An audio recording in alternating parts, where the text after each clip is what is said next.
Tech day fertility అమ్మ అనే పిలుపుకు శ్రీకారం చుట్టండి. పొందండి ఉచిత మొదటి కన్సల్టేషన్, మొదటి స్కాన్. సంప్రదించండి 8880747474.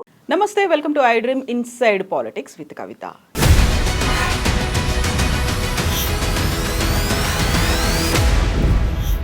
తీన్మార్ మల్లన్నను కాంగ్రెస్ పార్టీ సస్పెండ్ చేసింది. ఆ సస్పెన్షన్ని వేడుకలా సెలబ్రేట్ చేసుకుంటున్నారు తీన్మార్ మల్లన్న. నెక్స్ట్ స్టెప్ ఏంటి? ఎవరితో కలిసిపోతారు, ఎవరిని కలుపుకొని పోతారు, భవిష్యత్ ప్లాన్ ఏంటి? తీన్మార్ మల్లన్న ఎవరి ఉచ్చులోనైనా పడ్డారా? పార్టీ పెడతారా? ఏం జరగబోతోంది? బోల్డ్ అన్ని క్వశ్చన్స్ ఉన్నాయి. మనతో పాటుగా ఉన్నారు తీన్మార్ మల్లన్న. హలో అండి, నమస్తే. సో మీకేంటి కంగ్రాట్స్ చెప్పాలా? నేను పోరాటం చేసి బయటకు వచ్చేసిండ్రు మీరు. నేను బయటికి రాలేదండి, వాళ్ళు సస్పెన్షన్ చేశారు. కాకపోతే అలాంటి పరిస్థితిని క్రియేట్ చేసింది మీరే కదా. అంటే ఎట్లా అండి, నాకు అర్థం కాలేదు. పరిస్థితిని నేను క్రియేట్ చేయలేదండి. వాళ్ళు ఒక దురహంకారాన్ని ఆ విధంగా ప్రదర్శించారు. ఇక్కడ తీన్మార్ మల్లన్న విషయానికి వస్తే ఒకలా, మిగతా వాళ్ళ విషయానికి వస్తే మరోలా ఉండదు కదండి. కాంగ్రెస్ పార్టీకి ఒక కాన్స్టిట్యూషన్ ఉందండి. ఆ కాన్స్టిట్యూషన్ ప్రకారం విత్ ఇన్ ద కాన్స్టిట్యూషన్ లిమిట్స్లో నేను మాట్లాడడం జరిగింది. నేను నా ఆవేదన చెప్పడం జరిగింది. కాకపోతే అంత తీవ్రమైనటువంటి పదజాలం, అంత అగ్రెసివ్నెస్తో మాట్లాడడం అనేది, అవన్నీ కూడా కాంగ్రెస్ బైలాలో ఉన్నాయంటారా? అంటే ఒక విషయం ఏంటంటే, కాంగ్రెస్ పార్టీ బైలాలో ప్రభుత్వ నిర్ణయాన్ని వ్యతిరేకించకూడదు అని ఎక్కడ లేదు. ఫస్ట్ ఆఫ్ ఆల్, మా నాయకుడు రాహుల్ గాంధీ గారు కాంగ్రెస్ పార్టీ తీసుకొచ్చినటువంటి ఆర్డినెన్స్ని 2011 సంవత్సరంలో మన్మోహన్ సింగ్ తీసుకొచ్చినటువంటి ఆర్డినెన్స్ను మీడియా వేదిక మీదుగా చింపి అవతల వారేసిండు ప్రభుత్వ నిర్ణయాన్ని. ఆయన ఇక్కడ నేను చేసింది ప్రభుత్వ నిర్ణయాన్ని. అంటే ఇక్కడ ఒక క్యాస్ట్ సెన్సస్ చేసి, క్యాస్ట్ సెన్సస్ని తప్పుల తడకగా నిర్లక్ష్యంగా చేసి దాన్ని అద్భుతమైన డాక్యుమెంట్గా చిత్రీకరించాలనుకున్నప్పుడు, చదువుకున్నోడిగా ఆ పేద వర్గాల నుంచి వచ్చినటువంటి బిడ్డగా జరిగిన తప్పొప్పులను తెర మీద చూపిస్తూ సరిదిద్దుకునే అవకాశం ఉందని చెప్పిన, కానీ ఇది అద్భుతమైన డాక్యుమెంట్ అని చెప్పి ప్రజల్ని మభ్యపెడుతున్నప్పుడు దాంట్లో వాస్తవాలు బయటపెట్టి చింపి అవతల మారేసినాం. కాకపోతే మీకు ఒక యాంపుల్ టైం అనేది, 90 రోజుల పాటు కులగణన జరుగుతుంది అనుకున్నప్పుడు యాక్సెస్ లేదా, ఎక్కడ లోపాలు జరుగుతున్నాయి, ఎక్కడ తప్పు ఉంది, ఇది ఎందుకు మిస్ అవుతున్నారు, దీన్ని చేయాలి కదా అనే యాక్సెస్ అక్కడ పొన్నం ప్రభాకర్ గారు ఉన్నారు, ఆ తర్వాత అధికారులు ఉన్నారు. వాళ్ళని ఎందుకు కలవలేకపోయారు ముందే? అంటే నేను కలిశానా లేదా అనేది మీకు తెలియదు కదా. నేను ఏకంగా ముఖ్యమంత్రి గారిని కలిసినాను. ముఖ్యమంత్రి గారిని కలిసి క్యాస్ట్ సెన్సస్ విషయంలో ఎట్లా చేయాలి, ఏం కథ, మనం ఏ విధంగా ముందుకు పోవాలనేటువంటి వివరాలన్నీ కూడా ఆయనకు చెప్పడం. కాంగ్రెస్ పార్టీ తన మేనిఫెస్టోలో రాహుల్ గాంధీ ఆలోచన మేరకు క్యాస్ట్ సెన్సస్ చేస్తామని మేనిఫెస్టోలో పెట్టినప్పుడు కేవలం ఆ వర్డ్ కోసం కాంగ్రెస్ పార్టీలో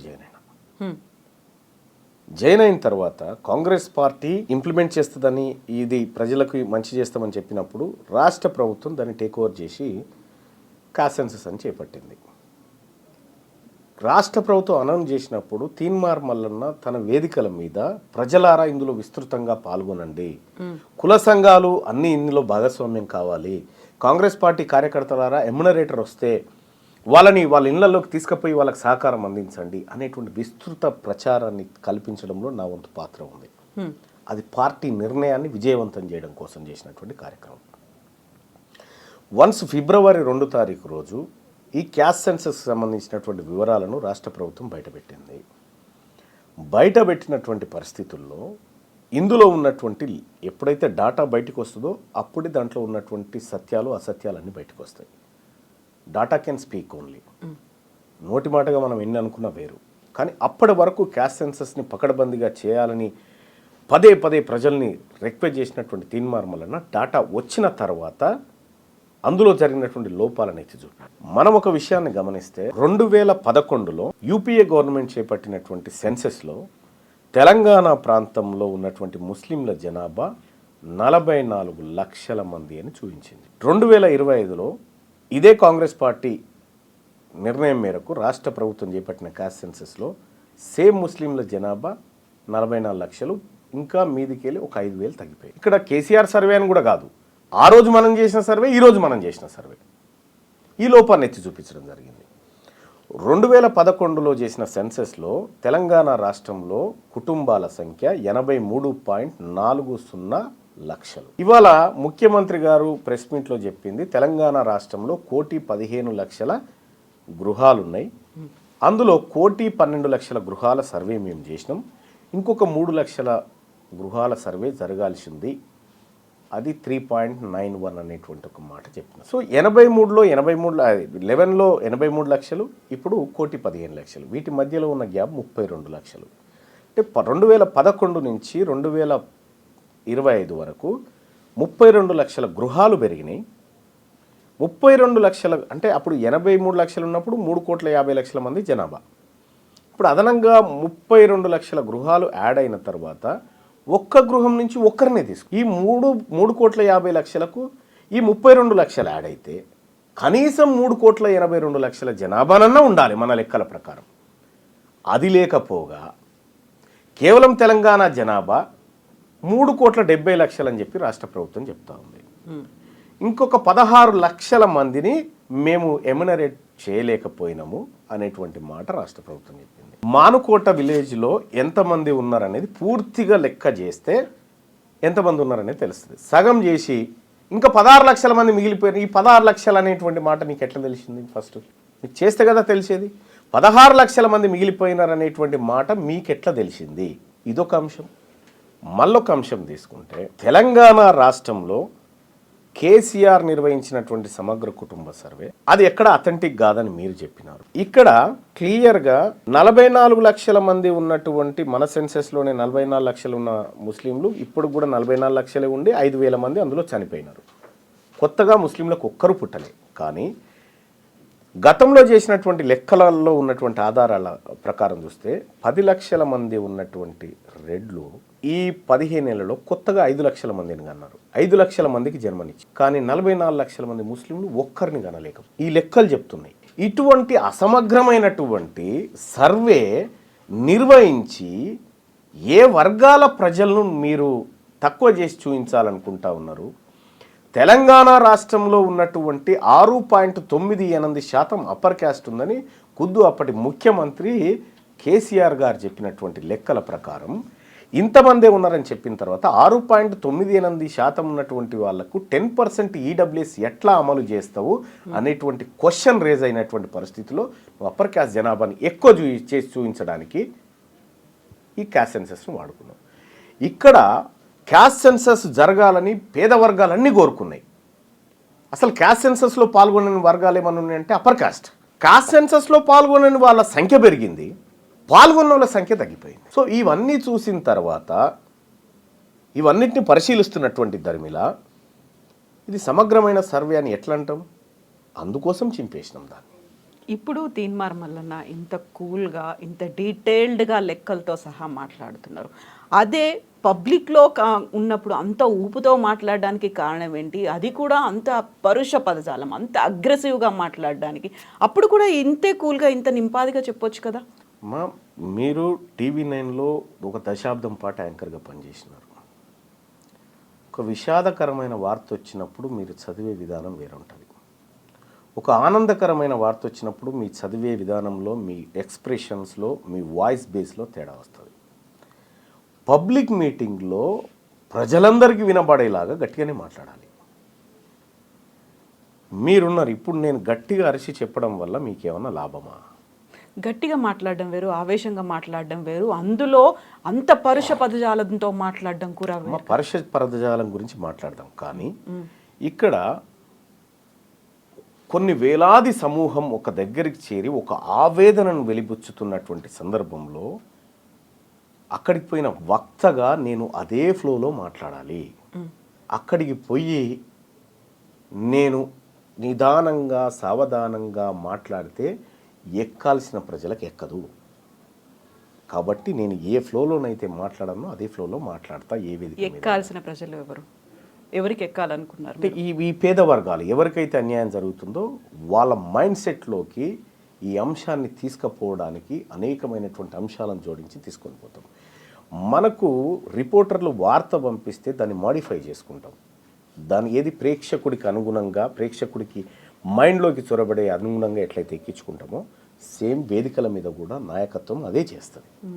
కాకపోతే ఎక్కాల్సింది వాళ్ళకి అనుకున్నప్పుడు ఇంకొకరి మీద మీరు ఎక్కడం అనేది ఉంది కదా అక్కడ. సరే, ఇప్పుడు ఆ పరుషం అనేటువంటి పదం స్టార్ట్ చేయండి.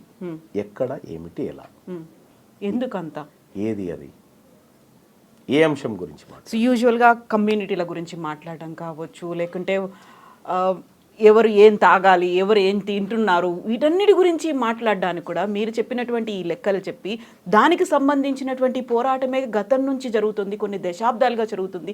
అందరినీ ఏకం చేసుకుని ముందుకు కలిసి వెళ్ళాలి అనుకున్నప్పుడు కేవలం మీరు అనుకున్నట్టుగా ఒక పోరాటం కొద్ది మందితో చెయ్యాలి అనుకుంటున్నారా, అందరినీ కలుపుకొని చెయ్యాలి అనుకుంటున్నారా? అక్కడే డిఫరెన్స్ అనేది కనిపిస్తుంది కదా. మీరు వాళ్ళని కొంతమందిని ఎలిమినేట్ చేసినట్టు అనిపించింది కదా అక్కడ. ఇక్కడ ఇప్పుడు తెలంగాణ అసెంబ్లీలో 43 మంది రెడ్లు ఎమ్మెల్యేలు ఉన్నారమ్మా. ఓ 13 మంది వెలమ సామాజిక వర్గానికి సంబంధించినటువంటి వాళ్ళు ఉన్నారు. నిజంగా వాళ్ళు మా అందరినీ కలుపుకపోయిన ఉంటే వాళ్ళు అంతమంది ఉండొద్దు కదా. మమ్మల్ని పక్కకు పెట్టి వాళ్ళు పాలిటిక్స్ చేస్తున్నారు కదా. మరి అటువంటప్పుడు మేము కూడా వాళ్ళని పక్కకు పెట్టే పాలిటిక్స్ చేయాలి కదా. కాకపోతే పవర్ఫుల్గా వాళ్ళు కనిపిస్తున్నారు అనేది ఇందులోనూ బీసీలకి సంబంధించి కూడా ఇప్పుడు ఆర్ కృష్ణయ్య గారు పోరాటం ఎప్పటి నుంచో ఆల్మోస్ట్ ఒక 3 దశాబ్దాలుగా చేస్తూ వస్తున్నారు. ఆయన ఎంతమందిని చట్టసభలకు పంపించగలిగారు, చేసినటువంటి పోరాటం ఎంత మేరకు ఫలించింది అనేది కూడా కనిపిస్తుంది కదా. ఆర్ కృష్ణయ్య గారు 30 సంవత్సరాలుగా చేసిన పోరాటం ఆయన స్థాయిలో ఆయన చేసుకుంటూ వచ్చాడు. మెజారిటీగా ఆయన పదే చెప్పిండు, నేను విద్యారంగం పైన ఫోకస్ పెట్టాను, నేను స్కాలర్షిప్ల కోసం, రియంబర్స్మెంట్ల కోసం, వీటి కోసం పోరాటం చేశాను, రాజకీయ పరమైనటువంటి పోరాటం చాలా తక్కువగా చేశాననేటువంటి మాట ఆయన చాలా వేదికల మీద చెప్పాడు. అది ఆ విధంగానే నెగ్లిజెన్స్ కూడా గురైంది కదా. అయితే విషయం ఏంటంటే ఆ విధంగా నెగ్లిజెన్స్ గురైంది కాబట్టే ఇవాళ ఆర్ కృష్ణయ్య గారు కానీ, నేను కానీ, శ్రీనివాస్ గారు కానీ, ఇంకా బీసీ నాయకత్వం అంతా కూడా ఒకే వేదిక మీదకి వచ్చి పని చేస్తున్నటువంటి క్రమంలో వీళ్ళంతా ఒక్కటి కాకూడదు కదా అనేటువంటి ఒక దుశ్చర్యకు, ఒక దుస్సాహసానికి ఈరోజు కూడా మీరంతా మా కిందే ఉండాలనేటువంటి ఒక సంకల్పంతో మాట్లాడుతున్న సమయంలో మేము మిమ్మల్ని ఎట్లా కలుపుకొని పని చేస్తాం? మేము ఎవరు మాట్లాడారు? చాలామంది. ఒకే ఒక కమ్యూనిటీ మాత్రమే మాట్లాడిందా? ఇప్పుడు తెలంగాణ రాష్ట్రంలో ఉన్నటువంటి ఈ బీద వర్గాలకి నిజంగా 70 సంవత్సరాల నుంచి ఇంకా మాకు కొత్త రేషన్ కార్డులు ఇస్తాం, మీకు ఇంకా రేషన్ సరుకులు అందిస్తాము, మీకు ఇంకా ఇండ్లు కట్టిస్తాము, ఇంకెన్ని రోజులు చెప్తారండి మాకు? ఇంకా అంటే మన దేశాన్ని కూడా అభివృద్ధి చెందుతున్న దేశం అనే అంటున్నారు కదా, ఇంకా డెవలప్ అయింది అని చెప్పుకోలేకపోయాం కదా. నేను ఏమంటున్నా, ఇంకా డెవలప్ కారణం ఏందండి? ఈ వర్గాల పాత్రనే లేదు కదా ఈ దేశంలో. ఈ దేశంలో రాజకీయ నిర్ణయాల్లో ఈ వర్గాల పాత్రనే లేకుండా చేశారు కదా. మాది మేము చేసుకుంటామని చెప్తా ఉన్నాం, తప్పేముంది? మాది మేము చేసుకుంటే మీకేమైనా ఇబ్బందా అని నేను ఆ వర్గాలను అడుగుతా ఉన్నా. సేమ్ మళ్ళీ ఇక్కడ కూడా అడగడం అనేది ఎలా అడుగుతారు? మాకంటూ ఒక ఫెయిర్ షేర్ కావాలి, మాకు సమాన వాటా ఉండాలి, హక్కులు ఉన్నాయి, మేము అధికారంలోకి రావాలి అనుకున్నప్పుడు వారిని అనగదొక్కండి, లేకుంటే వారిని ఇంకేదో చేసేయండి, మనం అధికారంలోకి వద్దాము, యుద్ధం చేద్దాము అనే ఒక మాట ఉంది చూడండి. పోరాటం చేయడం వేరు, యుద్ధం చేయడం వేరు కదా. అంటే యుద్ధము మీరు తెలంగాణ రాష్ట్రంలో మీరు రాసి పెట్టుకోండి. ఇప్పుడు చెప్తా ఉన్నా, అధికారం అనేది బీసీల వైపుకు ట్రాన్స్ఫర్ కావడంలో కూడా ఉత్తగా కాదు, రక్తపాతంతోనే ట్రాన్స్ఫర్ అవుతుంది భవిష్యత్తులో. అంత ఈజీగా వదిలిపెట్టరు వాళ్ళు. ఇవాళ తీన్మార్ మల్లన్న కేవలం బీసీ వర్గాల గురించే మాట్లాడుతూ ఉన్నాడు. ఎస్, మాతో కలిసి వచ్చే వర్గాలు ఉన్నాయి చాలా. నేను అనేక సార్లు చెప్పిన, ఈ తెలంగాణ రాష్ట్రంలో ఆర్యవైశ్యుల జనాభా కంటే వెలమల జనాభా చాలా తక్కువ. కానీ వాళ్ళ ఇండ్ల నుంచి ఎంతమంది మంత్రులు, ముఖ్యమంత్రులు కాగలుగుతూ ఉన్నారు, వీళ్ళ దగ్గర నుంచి ఎందుకు కాలేకపోతూ ఉన్నారు? ఈ రాష్ట్రంలో ఉన్నటువంటి బ్రాహ్మణ జనాభా కంటే వెలమల జనాభా తక్కువ. వాళ్ళకు రావాల్సిన షేర్ ఎందుకు దక్కుతలేదు? ఇప్పుడు ఈ లెక్కలు ఇవన్నీ కూడా పర్ఫెక్ట్గా మీరు చెప్పగలుగుతున్నారు, ఇవన్నీ ఉన్నాయి. కాకుండా మనకు తెలంగాణ ఉద్యమం కావచ్చు, దేశానికి స్వాతంత్ర పోరాటం కావచ్చు, శాంతియుతంగా జరిగింది, ఎక్కడ హింసాత్మకం లేదు, అహింసాయుతంగానే జరిగింది అనుకున్నప్పుడు తెలంగాణ ఉద్యమంలో ఆత్మహత్యలు, ఆత్మాహుతులు ఇలాంటివే వద్దన్న తర్వాత మీరు ఇప్పుడు అన్నమాట రక్తపాతం జరుగుతుంది. ఎందుకని, ఎవరు చేస్తారు? వాళ్ళే సృష్టిస్తారు. ఇది మా వర్గాల నుంచి వచ్చేది కాదు. నిజంగా ఈ తెలంగాణ రాష్ట్రంలో ఈ బీసీ, ఎస్సీ, ఎస్టీ వర్గాలు ఎప్పుడు హింసను కోరుకోరు. ప్రతి పోరాటంలో బలయ్యేది ఈ వర్గాలే. ప్రతి పోరాటంలో సిపాయిల తిరుగుబాటు దగ్గర నుంచి నిన్న మొన్న జరిగినటువంటి తెలంగాణ ఉద్యమం దాకా బలైందంతా వీళ్ళే. మొత్తం ఎంటైర్ తెలంగాణ ఉద్యమంలో కేసీఆర్ కుటుంబం ఇంట్లోంచి ఒక రక్తం సుక్క రాలేం కింద పడలే. మాంసం ముద్దలైపోయిందంతా వీళ్ళు పేదవాళ్ళు. అంటే నేనేం చెప్తా ఉన్నానంటే, వాళ్ళు అధికారం కోసం ఈ రక్తాన్ని వాడతారు, అధికారాన్ని ట్రాన్స్ఫర్ చేయాలన్నా ఇదే రక్తాన్ని వాడుతూ ఉంటారు అన్నట్టు. మేము క్లియర్గా చెప్తా ఉన్నాము, ఇది ఎవరు ఆత్మ బలిదానాలు ఇంకొకటి చేసుకునే ఉద్యమం కాదు. ఇది సగర్వంగా హమారా ఇస్సా, హమారా ఇజ్జత్, హమారా హుకూమత్ అని చెప్తా ఉన్నాము. న్యాయబద్ధంగా రావాల్సిన వాటా మీ వాటా మీరు తీసుకోండి, మా వాటా మాకు కావాలి. సో ఒక డిమాండ్, ఒక సరైనటువంటి డిమాండ్, న్యాయమైనటువంటి డిమాండ్, ఈ డిమాండ్ని యాక్సెప్ట్ చేయలేకపోతున్నాయా మీరు అన్నటువంటి ఆ పవర్ఫుల్గా కనిపిస్తున్నటువంటి కులాలు? నిజంగా రక్తపాతం అనేది వాళ్ళు చెయ్యాలి అనుకుంటే అంత ఈజీగా అవుతుందా? ఎర్ర సత్యం మహబూబ్ నగర్ ఎమ్మెల్యేగా పనిచేసినటువంటి ఎర్ర సత్యం ఒక బీసీ సామాజిక వర్గం నుంచి ఎదిగిన నేత. మహబూబ్ నగర్ జిల్లా కోర్టు కంటే ఎక్కువ ఆయన ఇంటి దగ్గర జనం కూర్చొని జరిగిన అన్యాయాలను ఏకరువు పెట్టుకొని పరిష్కార మార్గాలు కనుగొన్నారు. ఎర్ర సత్యం మహబూబ్ నగర్ పోతుందంటే ఒక్కరు కూడా అప్పర్ క్యాస్ట్లో కనీసం ఎదురుగా నిలబడడానికి సాహసం చేయలే. అటువంటి వ్యక్తిని చంపింది ఎవరండి? మాధవరెడ్డి అని కానిస్టేబుల్ని పెట్టి వీళ్ళందరూ కలిసి కుట్రబని చంపలేదా? రెండో అంశం, బెల్లి లలిత తెలంగాణలో బహుజనుల వాటా దక్కాలి, తెలంగాణ రాష్ట్రం రావాలని చెప్పి తెలంగాణ మహాసభ అని పెట్టి గట్కేసర్, భువనగిరి ప్రాంతాల్లో విస్తృతంగా ప్రచారం చేసి తెలంగాణ ఉద్యమాన్ని ప్రారంభించినటువంటి బెల్లి లలితను చంపింది ఎవరండి? వీళ్ళు కాదా అప్పర్ కాస్ట్లో? కాకపోతే మావోయిస్ట్ బ్యాక్గ్రౌండ్ ఉంది అనేది కూడా వినిపించింది కదా. విషయం ఏంటంటే దానికి ఒక కారణాన్ని వేస్తారు అంతే, ఒక కారణాన్ని వేస్తారు అంతే తప్ప కానీ వాస్తవాలు ఏందో ప్రజలకు తెలవాలి. సాంబశివుడు ఉన్నాడు, భువనగిరి నుంచి ఎమ్మెల్యేగా కంటెస్ట్ చేయబోతున్నాడు అనేటువంటి ఒక కుట్ర పన్నే కదా ఆయన హత్య చేసింది. వెనకాల నయీం ఉన్నాడు అని వినిపిస్తుంది కదా. వాళ్ళ వెనకాల నయీం అనేది కాదు, నయీం అనేటువంటి వ్యక్తి ఒక రెడ్డి కోసం నయీం అయిండు, ఇంకో రెడ్డి కోసం కథమైండు. అంటే వీళ్ళందరినీ కూడా మారోజు వీరన్న భారత సంయుక్త రాష్ట్రాల సమితి అని పెట్టిండు. అమెరికా ఎట్లయితే సంయుక్త రాష్ట్రాలు ఉన్నాయో, రష్యా ఎట్లయితే సంయుక్త రాష్ట్రాలు ఉన్నాయో, భారతదేశాన్ని కూడా సంయుక్త రాష్ట్రాల సమితి అని పెట్టిండు. బీసీలందరినీ కులం అనేటువంటి కత్తికి రెండో వైపు ఉన్నటువంటి అంచుతోని కుల ఉద్యమాలను నిర్మించుకుంటూ వచ్చాను. ఆయనను పట్టబగలు ఎత్తుకపోయి చంపింది ఎవరండి? ఇట్లా కొన్ని వందలు చెప్పగలుగుతాం. అంటే ఎక్కడైతే అధికారము ఆ వర్గాల నుంచి కావాలనే డిమాండ్లు వేస్తుందో దాన్ని రక్తపాతంతోనే అణచివేసారు ఈ వర్గాలు ఇన్ని రోజులు. వాటన్నిటి వెనకాల మీరు చెప్పిందంతా వ్యక్తులు ఉన్నారా, ప్రభుత్వాలు ఉన్నాయా, పార్టీలు ఉన్నాయా, మీరు చెప్పినట్టుగా అగ్రకులాలు ఉన్నాయా? అగ్రకులాలే ఉన్నాయి. ఏం చేస్తున్నాయి ప్రభుత్వాలు, పోలీసులు? ఆ టైం ప్రభుత్వం ఎవరి చేతిలో ఉంది? ప్రభుత్వాలు మా చేతిలో ఉంటే దాని తమాషా వేరే ఉండేది. ప్రభుత్వాలు మా చేతిలో ఏం లేవే. మేము కేవలం ఓటర్లుగా ఉన్నాం కాబట్టి మేము నిస్సహాయులం. మంత్రివర్గంలో ఉన్నారు, ప్రజాప్రతినిధులుగా ఉన్నారు, వాళ్ళకి వాయిస్ లేదా అందులో? లేదు. అంటే చాలామందికి నాకు ఒక్కరికి దక్కితే చాలు మంత్రి పదవి, ఉంటేది పోతేంది నాకేంది అనేటువంటి మనస్తత్వం ఉన్నటువంటి వాళ్లకు మాత్రమే మంత్రి పదవులు ఇవ్వగలుగుతారు. వాళ్ళు పోరాటాలు చేయలేదా?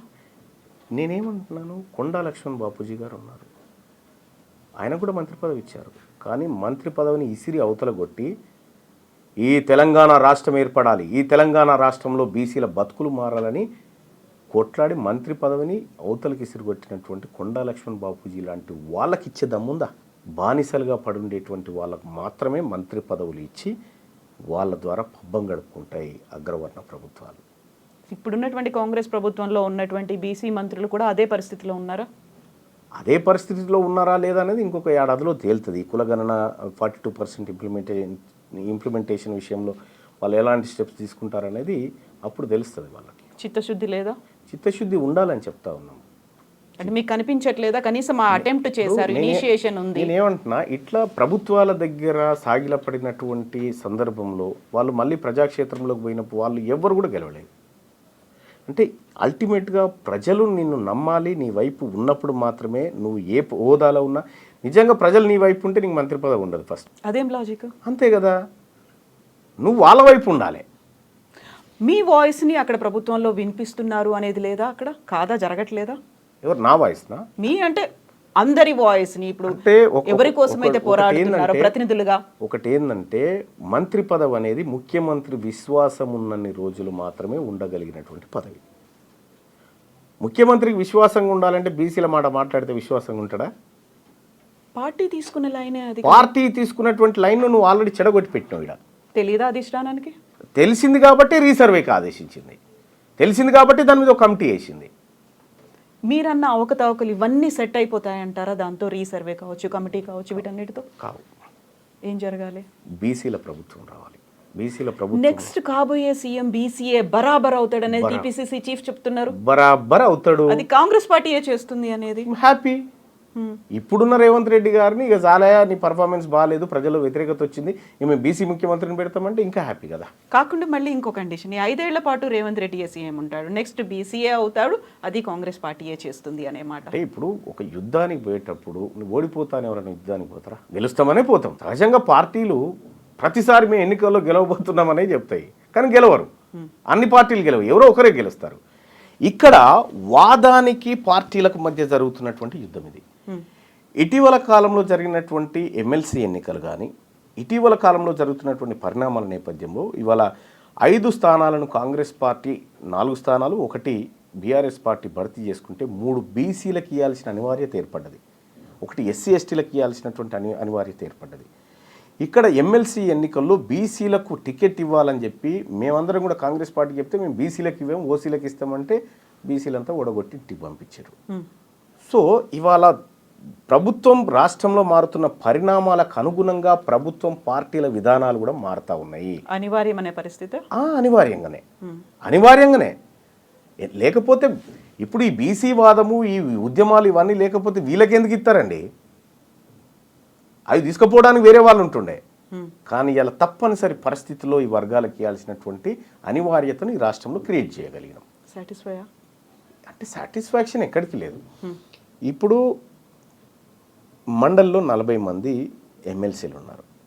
40 మందిలో 29 మంది అప్పర్ కాస్ట్, 29 మంది, ఒక 9 మంది ఏమో బీసీలు ఉన్నారు, ఒకరు ఎస్సీ, ఒకరు ఎస్టీ ఉంది. ఇప్పుడు 29 మందిలోంచి ఒక 3 బీసీలు వచ్చినారు, 2 ఎస్సీ ఎస్టీ వచ్చినారు. అంటే కొంత కోటా భర్తీ అవుతా ఉంది. ఒక్క ఎమ్మెల్సీలే రెడ్లు 16 మంది ఉన్నారు. వాళ్ళు ఉండాలి, వాళ్ళకు వాస్తవానికి రావాల్సింది ఒకటే ఎమ్మెల్సీ రావాలి, వాళ్ళు 16 ఉన్నాయి. ఇక్కడ ఇంకొక లాజిక్ ఏంటంటే మీరు చెప్పినట్టుగా రిజర్వేషన్ల కోసం పోరాటం జరిగింది, లేకుంటే ఉద్యోగ అవకాశాల కోసం పోరాటం జరిగింది. రాజకీయంగా ఎస్ నేను ఎమ్మెల్యే అవ్వాలి, నేను ఎంపీ అవ్వాలి, ఎమ్మెల్సీ అవ్వాలి అనేటువంటి ఆ ఉత్సాహం అనేది ఇన్నర్గా మనకు కూడా రావాల్సినటువంటి అవసరం ఉంది. అలాంటి నాయకులని డెవలప్ చేసుకోగలిగాయా కుల సంఘాలు? జరిగినటువంటి పోరాటాలు అది కదా మిస్ అయింది ఇంతకాలం. ఎస్, మంచి క్వశ్చన్ అండి. దాదాపుగా ఇది ఎవరన్నా అడుగుతారేమో అని చూస్తూ ఉన్నా కానీ బీసీలలో నాయకత్వ లోపం ఉంది అనే మాట తప్పు. వాళ్ళకు అవకాశాలు అంటే ఎలక్షన్ అంటే బీఫామ్ అనుకుంటారు ప్రజలు. బీఫామ్ కాదు ఎలక్షన్ అంటే, బీఫామ్ కాదు ఎలక్షన్ అంటే ఎక్కువ మంది ప్రజల అభిప్రాయాన్ని నీ వైపు తిప్పుకోవడం. అయితే బీఫామ్లు ఉంటేనే ఎలక్షన్లో పాల్గొనాలనేటువంటి ఒక భ్రమను ఈ ప్రజల్లో కల్పించినాయి కాబట్టి రాజకీయ పార్టీలు ఆ బీఫామ్లు ఇచ్చేది వాళ్ళే, తీసుకునేది వాళ్ళే కాబట్టి మనకు రావు అనేటువంటి భావనలో ఈ నాయకత్వాలు ఇవి కూడా బయటికి రాలే. ఇవాళ ప్రసన్న హరికృష్ణ ఇక్కడ కరీంనగర్ నుంచి పోటీ చేసినాడు. ఈ పార్టీలు బీఫామ్ ఇయ్యలే, కానీ 60,000 ఓట్లు సంపాదించగలిగినాడు. నేను ఇండిపెండెంట్ క్యాండిడేట్గా వరంగల్, నల్గొండ, ఖమ్మం పట్టభద్రుల ఎమ్మెల్సీ ఎన్నికల్లో పోటీ చేసినప్పుడు బీఫామ్లు తీసుకున్న వాళ్ళ పేర్లు ఫస్ట్ వరుసలో ఉంటాయి, పైన 1, 2, 3 అట్లా సీరియల్లో వస్తుంది. 73 మంది పోటీ చేస్తే నాది 39వ సీరియల్ నెంబర్. ఇంత పెద్దగా ఉంటుంది బ్యాలెట్ పేపర్. వెతుక్కోవాలి అందులో. వెతుక్కొని వచ్చి మరీ 1,00,000 ఓట్లు వేసిపోయినారు నాకు జనం. అంటే నేను ప్రజా అభిప్రాయాన్ని గెలుచుకోగలుగుతా ఉన్నా, బీఫామ్లను కాదు. అంటే అన్నిసార్లు బీఫామ్లు పనిచేయి, ప్రజలు మేల్కున్నారంటే బీఫామ్ల పని అయిపోతుంది. మీరు ఇప్పుడు చెప్పిన దీన్ని బట్టి తద్వారా ఇక్కడ కంక్లూజన్ చేస్తా, బీసీ నాయకత్వం లేక కాదు, బీసీలలో అనేక మంది నాయకులు ఉన్నారు. ఆపర్చునిటీస్ కోసం ఎదురు చూసి చూసి చూసి ఊకున్న నాయకులు ఉన్నారు. ఇవాళ వాళ్ళందరినీ మళ్ళీ తెరపైకి తీసుకొస్తా ఉన్నాం. అట్లా మేము బీసీ నాయకత్వాన్ని డెవలప్ చేస్తా ఉన్నాం. ఆపర్చునిటీస్ దొరకలేదు, ఇండిపెండెంట్గా పోటీ చేయొచ్చు కదా, వాళ్ళంతటా వాళ్ళగా అవేర్నెస్ ఉంది అంటే మీరు చెప్పినట్టుగా బీఫామ్ కాదు గెలుపొందడం అనుకున్నప్పుడు బీఫామ్ పార్టీలో ఇవ్వాలని ఏముంది, మీరు కంటెస్ట్ చేశారు. ఇప్పుడు మీరు చెప్పినటువంటి ఎగ్జాంపుల్ గతంకి ఇప్పటికీ ఒక తేడా చూడండి.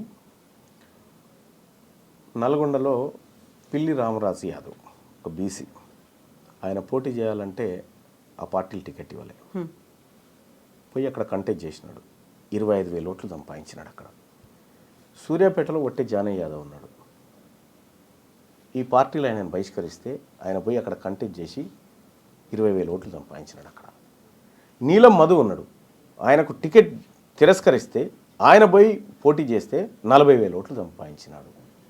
వీళ్ళంతా ఎవరు కంటెస్ట్ చేస్తున్న వాళ్ళే కదా. ఇట్లా కొన్ని వందల మంది ఉన్నారు.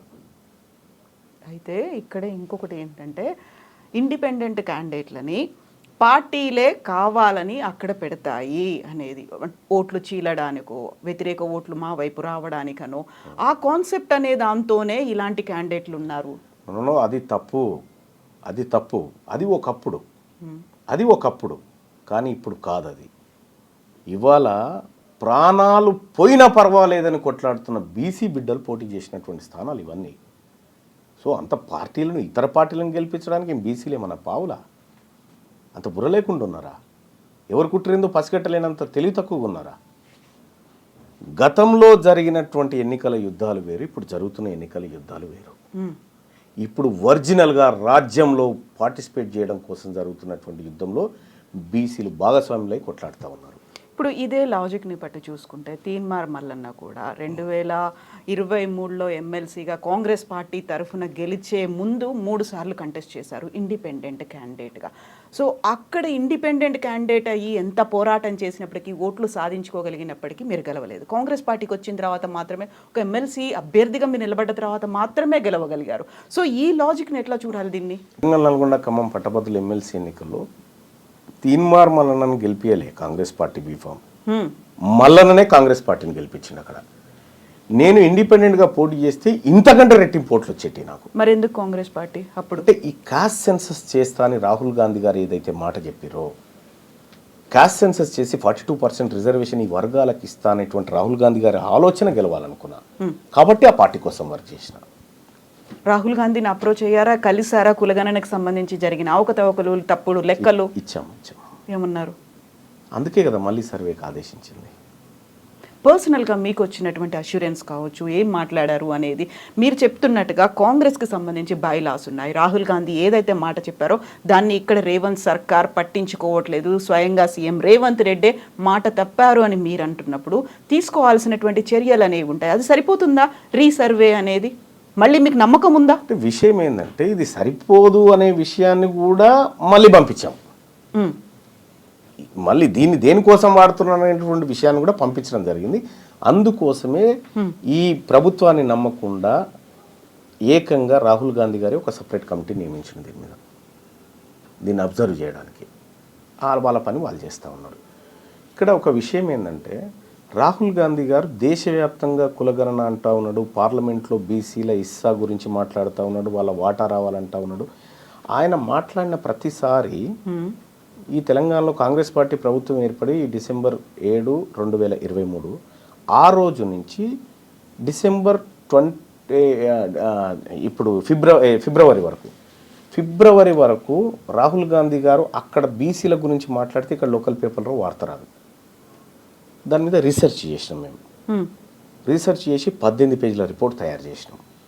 అంటే ఏ రోజు రాహుల్ గాంధీ గారు ఢిల్లీలో ఈ అంశం గురించి మాట్లాడాడు, ఇక్కడ తెలంగాణ రాష్ట్రంలో కాంగ్రెస్ పార్టీ ప్రభుత్వం యాడ్స్ తీసుకుంటున్నటువంటి పత్రికలు, మీడియా రాహుల్ గాంధీ గారి వార్తను ఎందుకు కవర్ చేయట్లేదు అనేటువంటి కోణంలో దీన్ని యాంగిల్లోకి తీసుకపోతే ఇక్కడ బీసీ అనేటువంటి టాపిక్ను ఈ పత్రికలు దాచిపెట్టడానికి ఇక్కడ ఉన్నటువంటి ప్రభుత్వం అడగాలి కదా. నాయకుడు రాహుల్ గాంధీ గారు అంత పెద్ద మాట మాట్లాడితే ఫ్రంట్ పేజీలో ఎందుకు వస్తలేదని చెప్పాలి కదా. అది చెప్పలేదు కాబట్టి మీ ఆలోచన ఇక్కడ ఇంప్లిమెంట్ చేయడానికి వీళ్ళకి ఇష్టం లేదు అనేటువంటి రిపోర్ట్ 18 పేజీల రిపోర్ట్ పంపించడం జరిగింది. ఎవరికి ఇష్టం లేదు? పత్రికలక? ప్రభుత్వానికి. ప్రభుత్వం ఒత్తిడి తెస్తోందా వాళ్ళ మీద? నేనేమంటున్నా, ఇప్పుడు ఒక పత్రికకు యాడ్స్ ఇచ్చినప్పుడు ప్రభుత్వం కొంత ఫేవర్ కోరుతుంది, మంచి చూపించమని లేకపోతే మా వార్తలు కవర్ చేయమని కోరుతుంది సహజంగా. ఇవ్వద్దు అనేది పత్రికల ఇష్టం. కానీ రాహుల్ గాంధీ గారు ఈ దేశంలో జరగాల్సిన భారీ మార్పు గురించి మాట్లాడినప్పుడు ఇక్కడి పత్రికలను ఆ వార్త కవర్ చేయించే విధంగా ప్రయత్నం చేయాల్సినది రాష్ట్ర ప్రభుత్వం. అది చేయడం లేదు. అంటే మీ ఆలోచన ఇంప్లిమెంట్ చేయడానికి వీళ్ళకి ఇష్టం లేదు కాబట్టి ఆ ప్రయత్నం చేయట్లేదు అనేటువంటి రిపోర్ట్ను విత్ ఆధారాలతో పంపించడం జరిగింది. సో స్వయంగా కావాలని సీఎం రేవంత్ రెడ్డి అక్కడ మేనేజ్ చేస్తున్నారు, లేకుంటే ఒత్తిడి తెస్తున్నారు, అది కవరేజ్ లేకుండా చూసే ప్రయత్నాలు జరుగుతున్నాయి అక్కడ అనుకుంటున్నా నేనైతే. సో ఇంత పెద్ద రిపోర్ట్, 18 పేజీల రిపోర్ట్ వెళ్ళిన తర్వాత వచ్చినటువంటి రియాక్షన్, రిప్లై ఏంటి మీకు స్వయంగా సర్వే గురించి? వాళ్ళు నిజంగా మా సర్వేని చూసి షాక్ అయిపోయినారు. అంటే ఎవ్రీడే మానిటర్ చేసినాం. ఒక ఏడాది 3 నెలల కాలం పాటు ప్రతిరోజు ఈ దేశాన్ని రాహుల్ గాంధీని మానిటర్ చేసినాం. మా టీంతో మానిటర్ చేసి ఒక రీసెర్చ్ రిపోర్ట్ తయారు చేసినాం. చేసి ఇచ్చినప్పుడు నిజంగా వాళ్ళు షాక్ అయ్యారు, ఏంది ఇంత వర్క్ చేసినారా అని.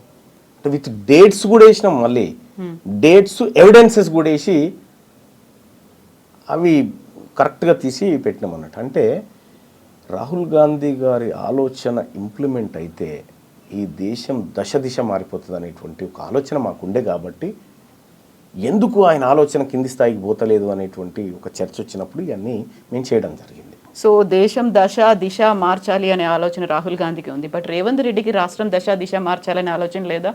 ఆయన ఏవి కులగణన లెక్కలు మార్చే ఆలోచనలు ఉన్నాడు కానీ దిశ మార్చే లెక్కల్లో లేడు ఆయన. ఒకవేళ దేశవ్యాప్తంగా కాంగ్రెస్ పార్టీ వస్తే లాభమే కదా వీళ్ళకి కూడా. కాంగ్రెస్ పార్టీకి, రాష్ట్ర కాంగ్రెస్కి, రేవంత్ రెడ్డికి, ప్రభుత్వానికి. నేను ఒకటి చెప్తాను మేడం, నరేంద్ర మోడీ ప్రభుత్వం బోటాబోటి మెజార్టీతో మనకు గెలవడం జరిగింది. తెలుగుదేశం పార్టీ, ఆ తర్వాత అటు ఏది ఈయన ఉన్నాడు కదా బీహార్ ముఖ్యమంత్రి నితీష్ కుమార్, ఈ 2 పార్టీలు లేకపోతే ప్రభుత్వం లేదు. తెలంగాణ రాష్ట్రంలో ఊహించని విధంగా 8 ఎంపీ సీట్లను బీజేపీ గెలుచుకోగలిగింది. అందులో ఈ 8 అప్పటికే కాంగ్రెస్ పార్టీ ప్రభుత్వం ఇక్కడ ఎస్టాబ్లిష్ అయింది. ఆ తర్వాత ఎంపీ ఎలక్షన్స్ వచ్చినాయి. ఈ ఎంపీ ఎలక్షన్లో ఈ 8 సీట్లను గనక కాంగ్రెస్ పార్టీ కట్టడి చేయగలిగితే, ఇక్కడ రేవంత్ రెడ్డి గారు కట్టడి చేయగలిగితే ఇవాళ ప్రధానమంత్రి అక్కడ ఉండే పరిస్థితి లేకుండే నరేంద్ర మోడీ గారు. ఇవాళ మీరు సిట్టింగ్ ఎంపీగా ఉన్నటువంటి మల్కాజ్గిరి నియోజకవర్గం కాంగ్రెస్ ఓడిపోయింది. మీ సొంత నియోజకవర్గంగా ఉన్నటువంటి మహబూబ్ నగర్ పార్లమెంట్ను కాంగ్రెస్ ఓడిపోయి బీజేపీ గెలిచింది. మీరు ఇన్ఛార్జిగా ఉన్నటువంటి చేవెళ్ళ పార్లమెంట్ నియోజకవర్గంలో బీజేపీ గెలిచింది. అంటే ఇట్లా మీరు ముఖ్యమంత్రిగా ఉండి మీ స్థానాలని గెలిపించలేక భారతీయ జనతా పార్టీకి 8 సీట్లు ఇవ్వడం వల్ల ఇలా ఆయన ప్రధానమంత్రిగా ఉన్నాడు. మీరు కరెక్ట్గా పనిచేస్తే రాహుల్ గాంధీ గారే వచ్చేటోడు కదా. ఎజెండా ఉందా రేవంత్ రెడ్డికి పర్సనల్గా? ఉండొచ్చు, లేకుండా ఎట్లా ఉంటారు.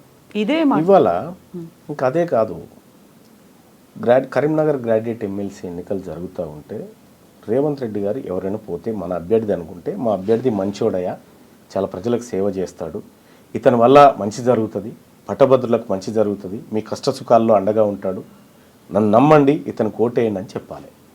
కానీ నువ్వు కరీంనగర్లో మీటింగ్ పెట్టి ఈయన గెలిచినా ఓడిపోయినా పెద్ద సంబంధం లేదని చెప్పి అక్కడ భారతీయ జనతా పార్టీ అభ్యర్థి గెలుపుకు పరోక్షంగా సహకారం చేసినట్టే కదా.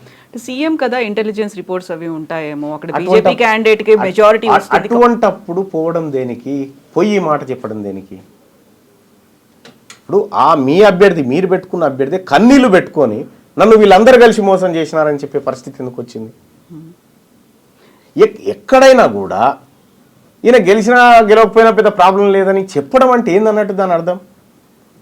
నువ్వు అమ్మ పెట్టది అడుక్కోనియదు అన్నట్టు ఆయన సంపాదించుకున్నటువంటి సానుభూతి అంతా కుప్పగూల్చొస్తుంది మీదకెళ్ళి సిట్టింగ్ స్థానాన్ని కోల్పోవాల్సిన పరిస్థితి వచ్చింది కదా. ఇన్ని జరుగుతున్నాయి, మీరు ఒక రిపోర్ట్ ఇచ్చారు, క్యాంపెయినింగ్లో కూడా ఆయన మాట్లాడుతున్నారు, ఇవన్నీ అధిష్టానానికి తెలీదా? అందుకే అధిష్టానం తన పనిలోకి దిగింది, అందుకే మీనాక్షి నటరాజన అందుకే వాళ్ళ పనిలోకి దిగినరు, అందుకే రేవంత్ రెడ్డి గారికి కొద్దిగా ప్రాధాన్యత తగ్గించినట్టు కనిపిస్తూ ఉంది.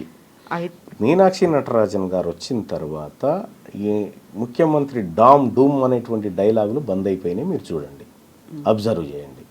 అంతకుముందుకు డామ్ డూమ్ డైలాగులు ఉండే, ఇప్పుడు ఆ డైలాగులు పోయినాయి. చెక్ పెట్టే పనిలో ఉన్నారా? ఉండొచ్చు. అయితే ఇక్కడ ఒక ఇంట్రెస్టింగ్ థింగ్ ఏంటంటే, దీపాదాస్ మున్షి గారు ఉన్నప్పుడు మీకు షోకాస్ నోటీస్ వచ్చింది, మీరు దానికి రిప్లై ఇవ్వలేదు. మీనాక్షి నటరాజన్ వచ్చిన తర్వాత మాత్రమే మీకు సస్పెన్షన్ అనేది జరిగింది. అంటే దీంట్లో మీనాక్షి నటరాజన్ గారి పాత్ర ఉందని నేను అనుకోను. ఎందుకంటే మీనాక్షి నటరాజన్ గారి గురించి నాకు తెలుసు, ఆమె నాకు పరిచయస్తురాలు, ఆమె నేను కలిసి క్యాంపెయినింగ్ చేసినటువంటి వాళ్ళం. ఆమె సిన్సియర్ కాంగ్రెస్ పార్టీ కార్యకర్త. అయితే దీపాదాస్ మున్షి గారు ఉన్నప్పుడు షోకాస్ నోటీస్ ఇచ్చినప్పుడు కూడా మున్షి గారు నాకు చెప్పినారు, ఏమనంటే మల్లన్నజీ ఐసా లేలో బాస్ అన్నది. అంతే, లేలో బాస్ జవాబు నైదేనా అన్నారా? సరే, ఆమె చెప్పాల్సింది చెప్పి ఆ తర్వాత మీనాక్షి నటరాజన్ గారు ఆమె వచ్చిన తర్వాత నేను కూడా మాట్లాడడం జరిగింది అన్నారు. రేవంత్ రెడ్డి గారు కరీంనగర్ బహిరంగ సభకు హెలికాప్టర్లో పోతున్న సందర్భంలో కారు ఎక్కుతూ మహేష్ కుమార్ గౌడ్ గారిని, అన్న మీరు 2-3 రోజులలో సస్పెండ్ చేయాల్సిందే, నువ్వు ఏం చేస్తావో నాకు తెలియదు అనేటువంటి ఒత్తిడి తేవడం జరిగింది.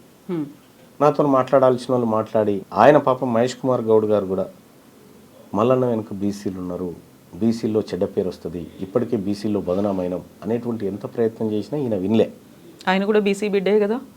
ఈయన రేవంత్ రెడ్డి గారు వినలే. మహేష్ కుమార్ గౌడ్ బీసీ బిడ్డే కదా, కావాలని ఆయన ఆ పని చేశారా? ఆయన నేను చెప్తున్నాగా, మహేష్ కుమార్ గౌడ్ గారిది ఇంత కూడా మిస్టేక్ ఉండదు దాంట్లో, ఆయనది ఉండదు. ఈయన కావాలని ఒత్తిడి చేసి చిన్నారెడ్డి గారితో చేయించిండు. మీనాక్షి గారికి తెలియదా? మరి తెలుసు, అందరికీ తెలుసు. నిజంగా మీరు పోరాడుతోంది కాంగ్రెస్ బైలాస్ లో ఏముందో దానికోసం, రాహుల్ గాంధీ ఏం చెప్పారో దానికోసం. ఇక్కడ రాష్ట్ర ప్రభుత్వం లేకుంటే రాష్ట్ర పార్టీ ఒక నిర్ణయం తీసుకుంది, అది వ్యతిరేకంగా ఉంది అని తనకు తెలిసినప్పుడు తను ఎందుకు అబ్జెక్ట్ చేయలేదు, ఎందుకు ఆపలేదు మీనాక్షి గారు? అంటే ఏదంటున్నారు? సస్పెన్షన్ కి సంబంధించి. సస్పెన్షన్ అనేది చాలా చిన్న విషయం, మీరు అర్థం చేసుకోండి. తీన్మార్ మల్లన్న సస్పెన్షన్ ప్రమోషన్ కాదు ఇక్కడ పంచాయతీ. ఇక్కడ పంచాయతీ సర్వేకు సంబంధించిన లెక్కల పంచాయతీది. ఇప్పుడు నన్ను సస్పెండ్ చేసినా గంతే, చేయకపోయినా గంతే. కాకపోతే దీనికి అంతా లింక్ ఇంటర్నల్ గా ఉంది, సర్వేనే కాబట్టి. సర్వే పంచాయతీది. ఈ వర్గాల నుంచి మేము ఏదో లెక్క చేసి చెప్తామయా, నువ్వు విని ఆడు ఉండాలి, నువ్వు ఎట్లా మాట్లాడుతావు ఇదంతా అనేటువంటి అజంప్షన్ చేస్తే పడి ఉండలేము కదా, పక్కాగా మాట్లాడతాం కదా. అదే మాట్లాడినాము, అది నీకు నచ్చకపోతే నేనేం చేస్తా. ఇక్కడ మల్లన్న గారు ఒక ఇంట్రెస్టింగ్ అబ్జర్వేషన్ అనాలిసిస్ ఏంటంటే, ఈ రాష్ట్ర ప్రభుత్వం ఏర్పడ్డ దగ్గర నుంచి హామీల అమలు అనేది జరగలేదు. 6 గ్యారంటీ స్కీమ్లకు సంబంధించి అడుగు ముందుకు పడట్లేదు. ఎంతసేపు అప్పుల ఊబిలో ఉన్నాము, లేకపోతే ఆర్థిక సంక్షోభంలో ఉన్నాము, ఇవన్నీ అవుతున్నాయి. ప్రజల్లో వ్యతిరేకత అనేది వస్తుంది, వాళ్ళు క్వశ్చన్ చేస్తున్నారు, ప్రతి చోట ఆందోళనలు అవుతున్నాయి. కాబట్టి డైవర్షన్ పాలిటిక్స్ అనేవి గతంలో హైడ్రా వచ్చింది, మూసీ వచ్చింది, ఇలాంటి దానిలో భాగంగానే రేవంత్ మల్లన్న కలిశారు, కావాలని ఆడుతున్నటువంటి ఇంకొక డైవర్షన్ డ్రామా అనే మాట. రేవంత్ రెడ్డి గారు నేను పాలోళ్ళం కాదు, ఆయన గెట్టు పక్క పంటే నాకు గెట్టు లేదు, ఆయన ఇంటి పక్క పంటే నాకు ఇల్లు లేదు. ఆయన ఆ వర్గాల ప్రజల మేలు కోసం పనిచేస్తున్న వ్యక్తి, నేను నా ప్రజల కోసం పనిచేస్తున్నటువంటి వ్యక్తిని. రేవంత్ రెడ్డి గారు ఆడమంటే ఆడడానికి, దుంకుమంటే దుంకడానికి సర్కస్లో కోతులం కాదు. మేము పక్కాగా మాకేది కావాలో దానికోసమే పోరాడుతున్నాం. సో రాష్ట్ర ప్రభుత్వానికి వచ్చిన వ్యతిరేకతను డైవర్ట్ చేయడం కోసం ముఖ్యమంత్రి గారు ఏమైనా చేస్తే చేసుకుంటుండొచ్చు, కానీ మేము పక్కా మా లైన్లోనే ఉన్నాము. మమ్మల్ని ఎవరో ఆడించాల్సిన అవసరం లేదు, ఆడిస్తే ఆడడానికి మేము సిద్ధంగా లేము. అయితే ఇప్పుడు మీరు ఏకైక ఎజెండా బీసీలకి సంబంధించి ముందుకు వెళ్ళాలి అనుకుంటున్నారు. దెన్ వాట్ అబౌట్ కాంగ్రెస్ ప్రభుత్వం ఇచ్చినటువంటి హామీలు అమలు? ప్రజలు ఎదురు చూస్తున్నారు, ఇంకా 4 ఏళ్ల పాటు పాలన కొనసాగాలి. దాని మీద పోరాటం మల్లన్న చేస్తాడా చేయరా? రైట్. ఇప్పుడు కేసీఆర్ గారి ప్రభుత్వం పైన 10 ఏళ్ల పాటు ఒక సుదీర్ఘ పోరాటం చేసి అనేక కేసులు, జైలు జీవితాలు, ఎన్నో ధ్వంసాలు విధ్వంసాలు ఎన్నో జరిగాయి. ఆ రోజు ఉన్నటువంటి ప్రతిపక్షము తన పాత్రను పకడ్బందీగా నిర్వహించి ఉంటే ఆ పని నేను చేయాల్సింది కాదు, ఆ పోరాటం అనేది నేను చేయాల్సింది కాదు. ఆ రోజు ప్రతిపక్షంలో ఉన్న రేవంత్ రెడ్డి గారు చేయాల్సిన పని. ఆయన చెద్దరు కప్పుకొని పడుకుండాయాల. మేము జైళ్ళు, కొట్లాటలు, దాడులు ఇవన్నీ మేము ఎదుర్కొన్నాం. మీరు చేయాల్సిన బాధ్యత, మీరు బాధ్యత నుంచి తప్పుకున్నప్పుడు ఆ పాత్రలో ఉన్న నేను. ఇవాళ మీరు అమలు చేస్తానన్నటువంటి 6 గ్యారంటీలు ఏవైతే ఉన్నాయో దాని మీద ఏమైనా జరిగిందంటే ఆ ప్రతిపక్షం ఫెయిల్ అయినప్పుడు నేను అడ్డుదిగుతా. ప్రతిపక్షం బీఆర్ఎస్ పార్టీ ఏదైతే ఉందో వాళ్ళు అడగడంలో ఫెయిల్ అయిపోతే, వాళ్ళు నిలదీయడంలో ఫెయిల్ అయిపోతే నేను ఆ పాత్రలోకి వస్తా. ఎంత టైం పడుతుంది? ఇప్పటికి ఆల్రెడీ 1.5 year అయ్యింది. ఇంకొకటి ఏంటంటే ఉన్నటువంటి ఆర్థిక పరిస్థితిని చూసి కూడా కొంత మాట్లాడాలి. సరే, రేవంత్ రెడ్డి గారు డామ్ డూమ్ అని చాలా డైలాగులు చెప్పొచ్చు, చేస్తామని. ఆఖరికి మొన్న ఇండియా టుడే కాంక్లేవ్లో కూడా చెప్పేసిండు, నేను డబ్బులున్నాయి అనుకున్నా లేవు, 6 గ్యారంటీలు కష్టం అనేటువంటి మాట ఆయన చెప్పిండు. తులం బంగారం ఇచ్చే పరిస్థితులు లేవని పొంగులేటి శ్రీనివాస్ గారు చెప్పిండు. ఇట్లా వీళ్ళన్నీ చెప్తా ఉన్నారు. అంటే కొంచెం అంటే చేతులు పూర్తిగా పైకి ఎత్తకుండా కొంచెం ఎత్తుకుంటూ వస్తూ ఉన్నారు. పూర్తిగా ఎత్తినాడు మాట్లాడతారు. సో మీరు అన్నారు అప్పుడు పోరాటాలు చేసినప్పుడు విపరీతమైనటువంటి దాడులు జరిగాయి, కేసులు, అరెస్టులు. ఈసారి ఇప్పుడు మీరు 1.5 year అయినప్పటికీ చూసి చూడనట్టుగా వదిలేస్తున్నారు. కాబట్టి మీకు కీలకమైనటువంటి అంశం కాస్ట్ సెన్సస్ మేడం.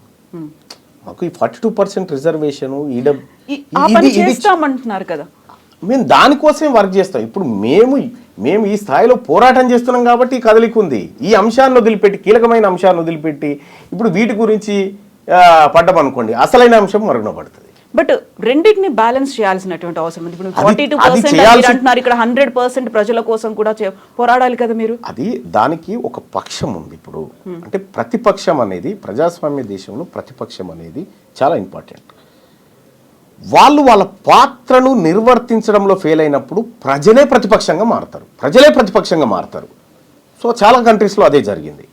ఇక్కడ కూడా బీఆర్ఎస్ పార్టీ ఈ ప్రభుత్వాన్ని నిలదీయడంలో కానీ ప్రశ్నించడంలో కానీ ఫెయిల్ అయినప్పుడు ఆ పాత్రలోకి వెళ్తాము. ఇప్పుడు కొంత ఏదో వర్క్ చేస్తున్నారు, వాళ్ళు వర్క్ చేస్తున్నారు. అంతో ఇంతో కొంతైనా 100% కాదా? 100% అని నేనేం అనుకోవట్లేదు, కానీ వాళ్ళకు ఉండాల్సినటువంటి లొసుగులు వాళ్ళకున్నాయి, చేయడంలో ప్రయత్నం చేస్తూ ఉన్నారు. సో చేయని కానీ మా వర్గాల గురించి మాట్లాడడానికి వీళ్ళు రెడీగా లేరు కదా. మేము ఉన్నాం కాబట్టి మేము ఈ కార్యక్రమం చేస్తూ ఉన్నాం. 42%కి సంబంధించి ఇప్పుడు చట్టబద్ధత కల్పించాలి అనే ఉద్దేశంతోనే అసెంబ్లీ సెషన్స్ అనేవి జరుగుతున్నాయి. మొన్న 3 days పాటు జరిగాయి, ప్రత్యేక అసెంబ్లీ సమావేశాలు జరిగాయి. దీంతో పాటుగా ఖచ్చితంగా స్థానిక సంస్థల్లో మేము రిజర్వేషన్ కల్పిస్తాము అనే మాట చెప్తున్నారు. సో అది కాదని మీరు అనుకుంటున్నారా?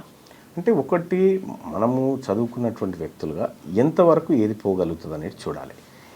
ఇప్పుడు ఈడబ్ల్యూఎస్ రిజర్వేషన్ అక్రమంగా తీసుకుంటున్నారనేటువంటిది ప్రపంచం అంతా తెలుసు. కోర్టులో కేసు కూడా ఉంది, కానీ ఆ కేసు విచారణకు రాదు. తమిళనాడులో 69% రిజర్వేషన్ బీసీలు పొందుతూ ఉన్నారు అని చెప్పి అక్కడో కేసు వేసినారు, కానీ ఆ కేసు ఎప్పుడు బెంచ్ మీదకి రాదు. ఇక్కడ కూడా 42% రిజర్వేషన్ ఏదైతే ఉందో ఈ రిజర్వేషను నువ్వు ఇచ్చేయి, చట్టం చేయి, వీఆర్ హ్యాపీ, మేము తీసుకుంటాం. అది కానీ తాత్కాలిక ఉపశమనమే. అది మీరు ఇక్కడ చట్టం చేసి అక్కడికి పంపించిన, కేంద్ర ప్రభుత్వానికి పంపించిన, వాళ్ళు ఏదో ఒక లసుకు పెట్టి ఆపే ప్రయత్నం అయితే చేస్తారు. కానీ నీవు 42% సీట్లను ఈ వర్గాలకు టంచనగా ఇచ్చి ఆ వర్గాలను 42% మందిని తీసుకొచ్చి చట్టసభలో కూర్చునబెడితే నీ చిత్తశుద్ధి కరెక్ట్. మీకు రిజర్వేషన్ లేదు కాబట్టి మేము సీట్లు ఇవ్వమని చెప్పారనుకో, మీకు చిత్తశుద్ధి లేనట్టు. సో ఆ తర్వాత భారతీయ జనతా పార్టీ ఈ బీసీల ముంగట దోషిగా నిలబడుతుందా, ఎవరు నిలబడతారనేది సెకండరీ. కానీ నీ నుంచి జరగాల్సిన ప్రయత్నం అంతా జరగాల. ఈ ప్రజలకు కామారెడ్డిలో రాహుల్ గాంధీ గారు, రేవంత్ రెడ్డి గారు 42% రిజర్వేషన్ అమలు చేసి చూపిస్తాం, ఇది కాంగ్రెస్ పార్టీ నిబద్ధత. ఈ రేవంత్ రెడ్డి గారు ఈ మధ్యకాలంలో మోడీ గారి గురించి పాజిటివ్గా మాట్లాడుతున్నారు. మోడీ గారికి తెలంగాణ పట్ల ప్రేమ ఉంది, సాయం చేయాలనుకుంటున్నాడు ఆయన, నాకు ఆయన మనసులో మాట అర్థమైందని చెప్తా ఉన్నారు. సేమ్ ఈ 42% రిజర్వేషన్ బిల్ కూడా తీసుకుపోయి ఆయనకి ఇచ్చి ఆయన మనసు చూరగొని అది 42% రిజర్వేషన్ బిల్లు ఆడ ఆమోదించి 9th షెడ్యూల్లో పెట్టించి రా, లేకపోతే ఈ బీసీల పక్షాన నువ్వు నిరాహార దీక్ష చేయి జంతర్ మంతర్ కాడ. రేవంత్ రెడ్డికి నిజం. తీన్మార్ మల్లన్న ఏం చేస్తాడు ఇప్పుడు? రాష్ట్రానికి మాత్రమే పరిమితం అవుతాడా? దేశవ్యాప్తంగా కూడా ఈ పోరాటం జరగాల్సినటువంటి అవసరం ఉందా? ఇది ఒక్క రాష్ట్రం పంచాయతీ కాదు, ఈ క్యాస్ట్ సెన్సస్ అనేది ఒక రాష్ట్రం పంచాయతీ కాదు, ఇది మొత్తం దేశం పంచాయతీ. ఈ దేశంలో రాహుల్ గాంధీ గారి ఆలోచన ఏదైతే ఉందో అది ఇంప్లిమెంట్ అయితే ఈ దేశం ఇంకా శరవేగంగా అభివృద్ధి చెందుతుంది. కాకపోతే మీరు ఇప్పుడు కాంగ్రెస్ పార్టీలో లేరు, మిమ్మల్ని సస్పెండ్ చేశారు. లేకపోయినప్పటికీ రాహుల్ గాంధీతో కలిసి పని చేస్తారా మీరు? ఆయన ఆలోచన నచ్చింది నాకు. రాహుల్ గాంధీ గారి ఆలోచనతో నేను ఎప్పుడు విభేదించలే. It's a great personality. ఆయన ఆలోచన ఇంప్లిమెంట్ కావాలని కోరుకుంటా ఉన్నా. ఇప్పుడు కాంగ్రెస్ పార్టీలో ఆయన ఆలోచన చాలా గొప్పగా ఉంది, నేను అతన్ని అభిమానిస్తా. ఇప్పుడు లాలూ ప్రసాద్ యాదవ్ ఉన్నాడు, మహిళా బిల్లులో బీసీల వాటా లేదని చెప్పి వ్యతిరేకించిన ఆయన్ని అభిమానిస్తా నేను. వీళ్ళిద్దరు వేరే వేరే పార్టీ వాళ్ళు కావచ్చు, కానీ ఈ వర్గాల ప్రయోజనాన్ని కాంక్షించేటువంటి వ్యక్తులు ఏ పార్టీలో ఉన్నా మేము రెస్పెక్ట్ చేస్తాం. వాళ్ళతో కలిసి పనిచేస్తారు. ఎందుకు పనిచేస్తాం కదా. యాక్సెప్ట్ చేస్తారంటారా తీన్మార్ మల్లనని దేశవ్యాప్తంగా కాంగ్రెస్ పార్టీ అధిష్టానం? దేశవ్యాప్తం అని చెప్పట్లేదు, నేను దేశవ్యాప్తం అని చెప్పట్లేదు. నా పోరాటం ఈ తెలంగాణలో ఉన్నటువంటి బీసీలకు హక్కులు సాధించి పెట్టడం. ఇది జాతీయ స్థాయిలో అవసరం వచ్చినప్పుడు, ఇప్పుడు నేను ఢిల్లీకి పోతే ఆల్ ఇండియా ఓబీసీ ఎంపీస్ కానీ ఆల్ ఇండియా ఓబీసీ నాయకులు అందరం కూర్చొని మాట్లాడతాం అక్కడ. దేశవ్యాప్తంగా ఏం జరగాలి, మన పోరాటాలు ఎట్లుండాలనేది నా వర్గం నుంచి నేను పోయి మాట్లాడతాను అక్కడ. సో ఆ సందర్భంలో చాలామంది డిఎంకే వాళ్ళు కలుస్తారు, ఆర్జేడీ వాళ్ళు కలుస్తారు, ఎస్పీ వాళ్ళు కలుస్తారు, చాలామంది ఎంపీలు కలుస్తూ ఉంటారు. సో అక్కడ దేశవ్యాప్తంగా జరగాల్సినటువంటి అంశాల గురించి చర్చిస్తాం. కానీ అల్టిమేట్గా నేను ప్రారంభించినటువంటి ఈ పోరాటం ఏదైతే ఉందో ఇక్కడ ఈ వర్గాలకు మంచి చేయడం కోసం అక్కడ దేశవ్యాప్తంగా జరిగేటువంటి అంశాలను కూడా సరిచూసుకొని ముందుకు పోతాం. ఇక్కడ ఎవరెవరిని మీరు కలుపుకొని పోతారు? ఎవరితో కలిసిపోతారు మీరు? ఇక్కడ బీసీల శ్రేయస్సు కోరేటువంటి ప్రతి ఒక్కరితో కలిసిపోతాం. బీసీల్లో ఉన్నటువంటి ప్రతి నాయకుడితో, బీసీలో ఉన్నటువంటి ప్రతి సంఘంతో, ప్రతి ప్రొఫెసర్తో, ప్రతి ఉద్యమకారుడితో, అందరితో కలిసి ఈ ఉద్యమంలో ముందుకు తీసుకుపోతాం. ఎవరెవరి దగ్గర నుంచి రెస్పాన్స్ ఎలా వచ్చింది? కుల సంఘాల నుంచి విపరీతమైన రెస్పాన్స్. ఎక్కడికి పోయినా ఈసారి నవర్ నెవర్ అనేటువంటి విధంగా ఇవాళ బీసీ ప్రజల్లో వచ్చినటువంటి చైతన్యం అంతా ఇంత కాదు, చాలా విపరీతమైన చైతన్యం వచ్చింది. ఆ చైతన్యం మరో మలిదశ బీసీ ఉద్యమంగా మారబోతుంది. బీసీలు రాజ్యాధికారాన్ని అందుకోబోతున్నారు. మిమ్మల్ని సస్పెండ్ చేసిన అదే రోజు విహెచ్ ఇంట్లో ఆ కులానికి సంబంధించినటువంటి లీడర్లందరూ సమావేశం అవుతే ఆ వివరాలు అధిష్టానానికి తెలిసిన తర్వాత ఆయన్ని అడిగిన పరిస్థితి ఉంది. ఎంతమంది ఇలా పార్టీలకు అతీతంగా మీతో కలిసి వస్తారని మీరు అనుకుంటున్నారు? పార్టీలు అనేటి 2028 వరకు మీరు చూడండి, పార్టీల పెత్తనం తగ్గి ప్రజల పెత్తనం పెరుగుతుంది. ఈ పార్టీలైనా ఏడికి పోవాలి? బీఫామ్ తీసుకొని మళ్ళీ ప్రజల దగ్గరికి కదా రావాల్సింది. వీళ్ళందరూ కోరిక వేరే విధంగా ఉంటే నువ్వు బీఫామ్ తెచ్చుకొని ఏం చేస్తావు? అంత ఏకమవుతారా అందరూ? 100% అవుతారండి. ఆ డౌట్ బీసీలకు లేదా? ఆ డౌట్ ఏకమవుతున్నాం అనేటువంటి ఆనందం బీసీలలో ఉంది. ఏకమవుతున్నాం అనేటువంటి ఆనందం బీసీలలో ఉంటే కొంతమందికి సహజంగా వీళ్ళు నచ్చనటువంటి వాళ్ళు ఏకమవుతారా, ఈ కలుస్తారా, వీళ్ళకి పంచాయతీ ఉందనేటువంటి వాళ్ళు సహజంగానే చేస్తారు. ఇన్నేళ్ళుగా చేసుకుంటూ వచ్చింది అది. ఇవాళ బీసీలమంతా ఏకమైనం కాబట్టే ఎమ్మెల్సీ ఎన్నికల్లో 25% మంది బీసీలను మా ఉద్యమం వైపు తిప్పి 5,200 ఓట్లు 24,000 సంపాదించగలిగినాం. బీసీలమంతా ఒక్కటైనం కాబట్టే ఇవాళ 60,000 ఓట్లను అక్కడ కరీంనగర్ పట్టభద్రుల ఎమ్మెల్సీ ఎన్నికల్లో సాధించగలిగినాం. ఇలా బీసీల నుంచి ఆకాంక్ష వచ్చింది కాబట్టే 5 ఎమ్మెల్సీ స్థానాల్లో 3 అనివార్యంగా బీసీలకు ఇవ్వాల్సినటువంటి పరిస్థితి క్రియేట్ చేయగలిగినాం. మీరు చెప్పినటువంటి ఆ 3 ఏళ్ల కాలం సరిపోతుందంటారా? సరిపోతుందండి, సరిపోతుంది. ఒకప్పుడు మనకు ఢిల్లీ ఎర్రకోట మీద జెండా ఎగిరేస్తే 3 రోజులకు మనకు ఇక్కడికి అది మెయిల్ ద్వారా వచ్చి ఆ ఫోటో పత్రికల్లో ముద్రించి 3 రోజులు పట్టేది. ఇవాళ వాట్సాప్, ఇవాళ సోషల్ మీడియా, ఇవాళ అవేర్నెస్ చేసుకోవడానికి అరక్షణంలో ఈ తెలంగాణ రాష్ట్రంతో కనెక్ట్ కావచ్చు. అటువంటి టెక్నాలజీ ఉన్నటువంటి ఈ రోజుల్లో ఖచ్చితంగా 3 ఏళ్ళు కూడా ఎక్కువే.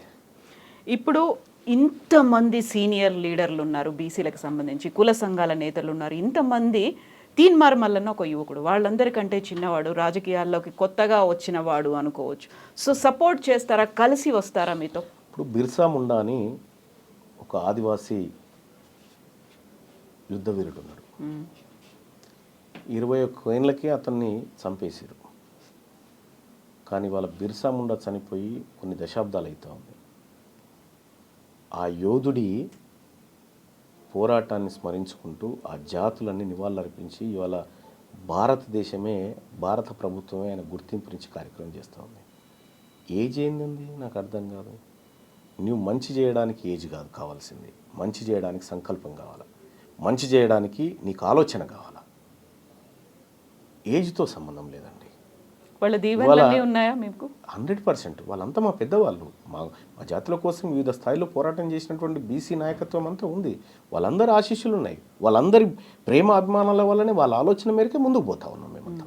కాకపోతే ఇప్పటిదాకా ఈ బీసీ కుల సంఘ నేతలు కావచ్చు, నాయకులు కావచ్చు, అక్కడక్కడ కనిపిస్తున్నారు. డిఫరెంట్ పార్టీలో ఉన్నారు, లేకుంటే విడిగా ఉన్నారు, పోరాటాలు చేస్తున్నారు.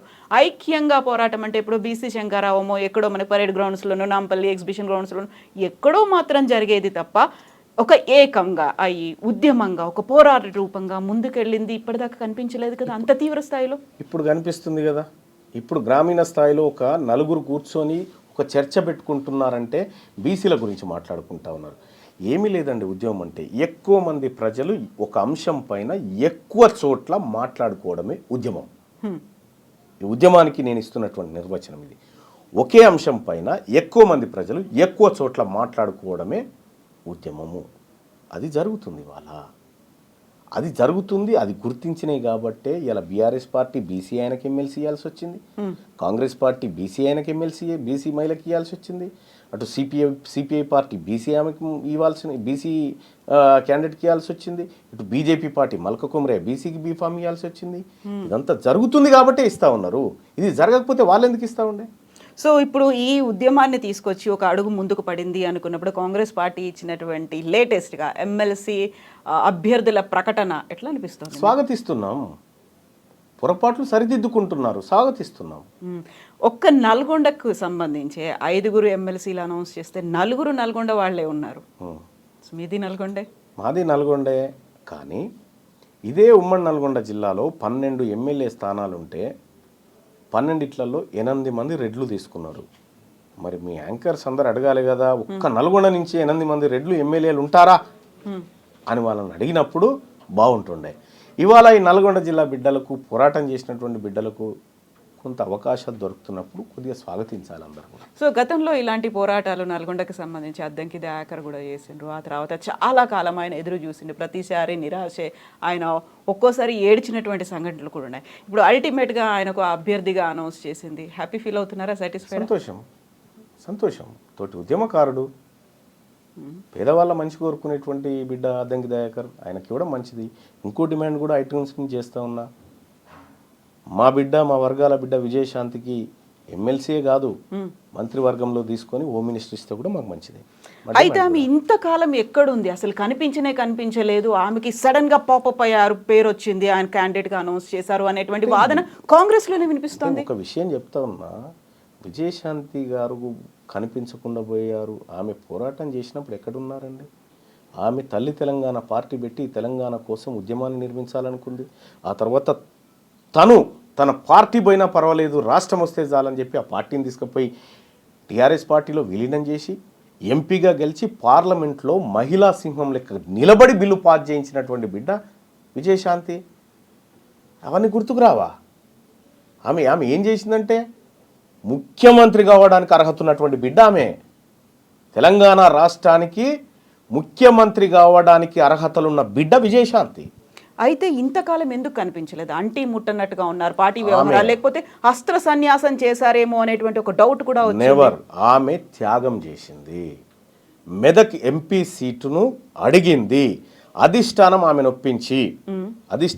ఒప్పించి ఆమెను క్యాంపెయినింగ్కు దింపి ఆమె సేవలను అధిష్టానం తీసుకుంది. ఆ సమయంలో మీకు ఎమ్మెల్సీ ఇస్తాం అని చెప్పి ఆమె చెప్పడంతో ఆమె క్యాంపెయినింగ్ చేసి ఆమె ప్రయత్నం ఆమె చేసింది.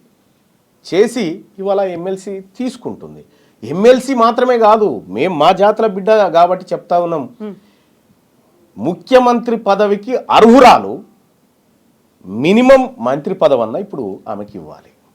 సో ఎందుకని చేయలేకపోయారని మీరు అనుకుంటున్నారు? ఏమని? ముఖ్యమంత్రి పదవికి అర్హురాలు కనీసం మంత్రి అయినా చేయండి అంటే ఎందుకు జరగలేదు? ఎవరు చేస్తారని అనుకుంటాం. ఇప్పుడే ఆమె ఇంకా ఎమ్మెల్సీ కూడా 1.5 year గ్యాప్ వచ్చింది. తన ఎంపీ అడిగినప్పుడు ఎంపీ ఇవ్వలేదు, ఆ తర్వాత కొంచెం దూరం అయ్యారు. దూరం ఏం కాలేదు. ఆమె ఇప్పుడు రాహుల్ గాంధీ కుటుంబానికి లాయల్గానే ఉంది. ఒరిజినల్గా రాహుల్ గాంధీ కుటుంబాన్ని, సోనియా గాంధీ గారిని బాగా గౌరవిస్తుంది. ఆమె గౌరవించేటువంటి బిడ్డ.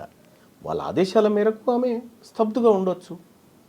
ఇప్పుడు అందరూ కలిసి రావాలి అనుకున్నప్పుడు పార్టీలు ఏం చేస్తున్నాయి? బీఆర్ఎస్ పార్టీ చిత్తశుద్ధి ఏంటి బీసీకి సంబంధించి అనుకున్నప్పుడు అక్కడ అందరూ కలిసి కూర్చొని మాట్లాడుకోవడం, కుల సంఘాల పెద్దల్ని పిలవడం అనేది వెరీ ఫస్ట్ పర్సన్ కవిత పిలిచారు. తనకు కావాల్సినటువంటి డీటెయిల్స్ అన్ని కులగణనకి సంబంధించి ఇచ్చారు. మీరు అడుగుతున్నారు ఎవరేం చేశారు అనేది.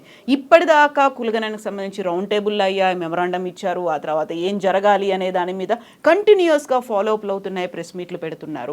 అండ్ బీఆర్ఎస్లో కూడా అలాంటి ఒక కదలిక అనేది ముందుకు వచ్చినట్టుంది. వాళ్ళు చిత్తశుద్ధి ఉంది వాళ్ళకి, వాళ్ళని కూడా మేము కలుపుకుపోతామంటారా మీరు? నేను ఒక మాట చెప్తున్నానండి. టీఆర్ఎస్ తెలంగాణ రాష్ట్ర సమితి అని ఉండే, దాన్ని మనం జాతీయ పార్టీగా బీఆర్ఎస్ అని చేసుకున్నాం, భారత రాష్ట్ర సమితి. ఒడిశాలో వింగ్ ఏర్పాటు చేసినాం, ఏపీలో వింగ్ ఏర్పాటు చేసినాం, అటు మహారాష్ట్ర పోయినాం. అక్కడ జాతీయ పార్టీ అధ్యక్షుడు కేసీఆర్ గారు కదా, తెలంగాణ రాష్ట్ర శాఖకు బీసీ అధ్యక్షుని చేయమని. ఇప్పుడు బీసీ వాదం డెవలప్ అయింది, బీసీలంతా ఉద్యమంలోకి దిగుతూ ఉన్నారు, బీసీలు వాటా కావాలంటా ఉన్నారు కాబట్టి బీసీ అంటున్నామేమో. కానీ నిజంగా చిత్తశుద్ధి ఉంటే మీ జాతీయ పార్టీకి రాష్ట్ర అధ్యక్షుడిని బీసీని పెట్టండి. సో తీర్మార్ మల్లన్న బోల్డని డిమాండ్స్ చేస్తున్నారు. డిమాండ్ అది. ఇప్పుడు పర్టికులర్గా మనం తీర్మాన్ మల్లన్నకి సంబంధించి మాట్లాడుకుంటే పర్సనల్గా ఏ పార్టీలో చేరుతున్నారు? నిజంగా పార్టీ పెడతారా? తీర్మాన్ మల్లన్న వెనకాల ఎవరున్నారు? ఎవరిని కలుపుకొని మీరు ముందుకెళ్తున్నారు? ఎంతమంది మేధావులు మీతో ఉన్నారు? ఇప్పుడు నా సస్పెన్షన్ తర్వాత మీడియా విపరీతంగా జనసేన పార్టీ అధ్యక్షుడు అవుతున్నాడు మల్లన్న అని, తెలుగుదేశం పార్టీ అధ్యక్షుడు అవుతున్నాడు మల్లన్న అని, సొంత పార్టీ పెడుతున్నాడు మల్లన్న అని, బీజేపీలో చేరుతున్నాడు మల్లన్న అని, బీఎస్పీ అధ్యక్షుడు. మీ వెనకాల బీఆర్ఎస్ పార్టీ కూడా ఉంది, వాళ్ళు కూడా ఫోన్లు చేస్తున్నారు అనేది విషయం ఏంటంటే ఈ అన్ని వాళ్ళు అనుకున్నటువంటి అంశాలు. నేను మొన్న సోమాజిగూడ ప్రెస్ క్లబ్లో మీటింగ్ పెట్టిన పిదప చెప్పిన క్లియర్గా, నేను బీసీ ఉద్యమాన్ని నిర్మించేది ఉంది, బీసీల్లో మరింత చైతన్యవంతం చేసి వాళ్ళని కథన రంగంలోకి తీసుకొచ్చేటువంటి పని ఉంది. నేను ఏ పార్టీలో చేరడానికి ఈ కార్యక్రమాలు చేయట్లేదు, ఏ పార్టీలో చేరనిప్పట్లు అని చెప్పిన. పార్టీ పెడుతున్నారా? పార్టీ ఇప్పుడు కాంగ్రెస్ పార్టీ బీసీ ముఖ్యమంత్రిని చేస్తాను ముందుకొచ్చి, బీఆర్ఎస్ పార్టీ బీసీ ముఖ్యమంత్రి అని ముందుకొచ్చి, బీజేపీ పార్టీ బీసీ ముఖ్యమంత్రి అని ముందుకొచ్చి ఇక మేమే చేస్తున్నాం కదా అనేటువంటి మాట చెప్తే ఆలోచిస్తాం. లేదు మేము ఈ పార్టీలు ఉన్నది మమ్మల్ని సీఎం చేసుకోవడానికి, బీసీలారా మీ పార్టీ మీరు పెట్టుకోరని చెప్పి వీళ్ళు ఒక అనివార్యత క్రియేట్ చేస్తే అప్పుడు ఆలోచిస్తాం. సో ఇంత పెద్ద ఎత్తున ఉద్యమం 3 ఏళ్ల పాటు జరగాల్సినటువంటి పోరాటం అంతా చేయడానికి ఆర్థిక బలం, అంగబలం అనేది ఉండాలి. తీన్మార్ మల్లన్నకు ఉందా అదంతా? మీరు చేసే పని నిజాయితీ నీతితో కూడుకున్నదైతే అన్నీ వస్తాయి.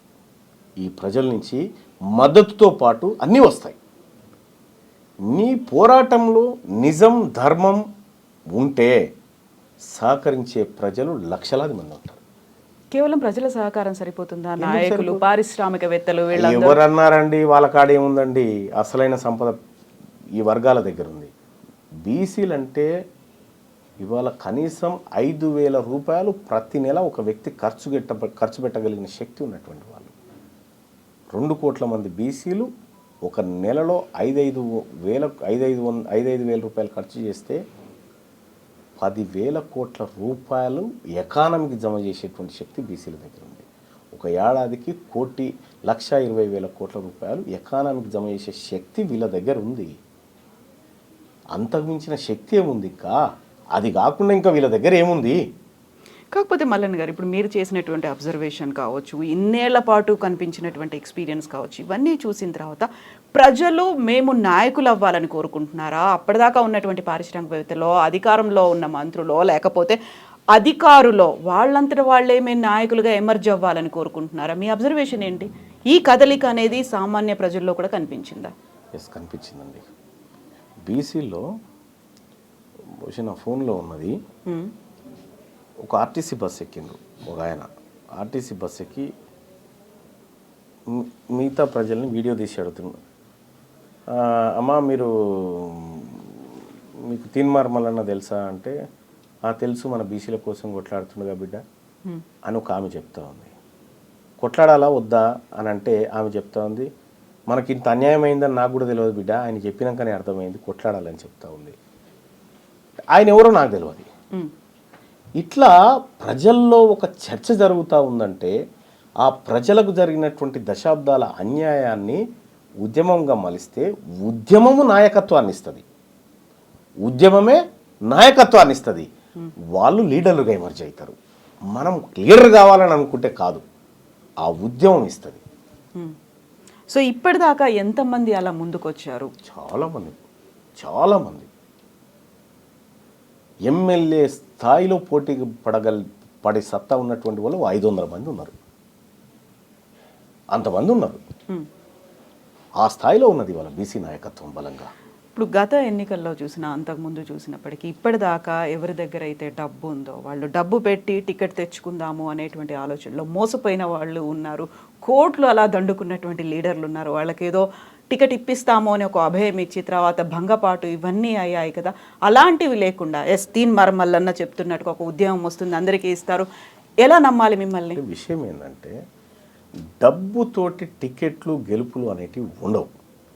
మొన్న ఆయన పేరేంది, ఆల్ఫోర్స్ నరేందర్ రెడ్డి గారు కాడ డబ్బు లేకనే ఓడిపోయిందా?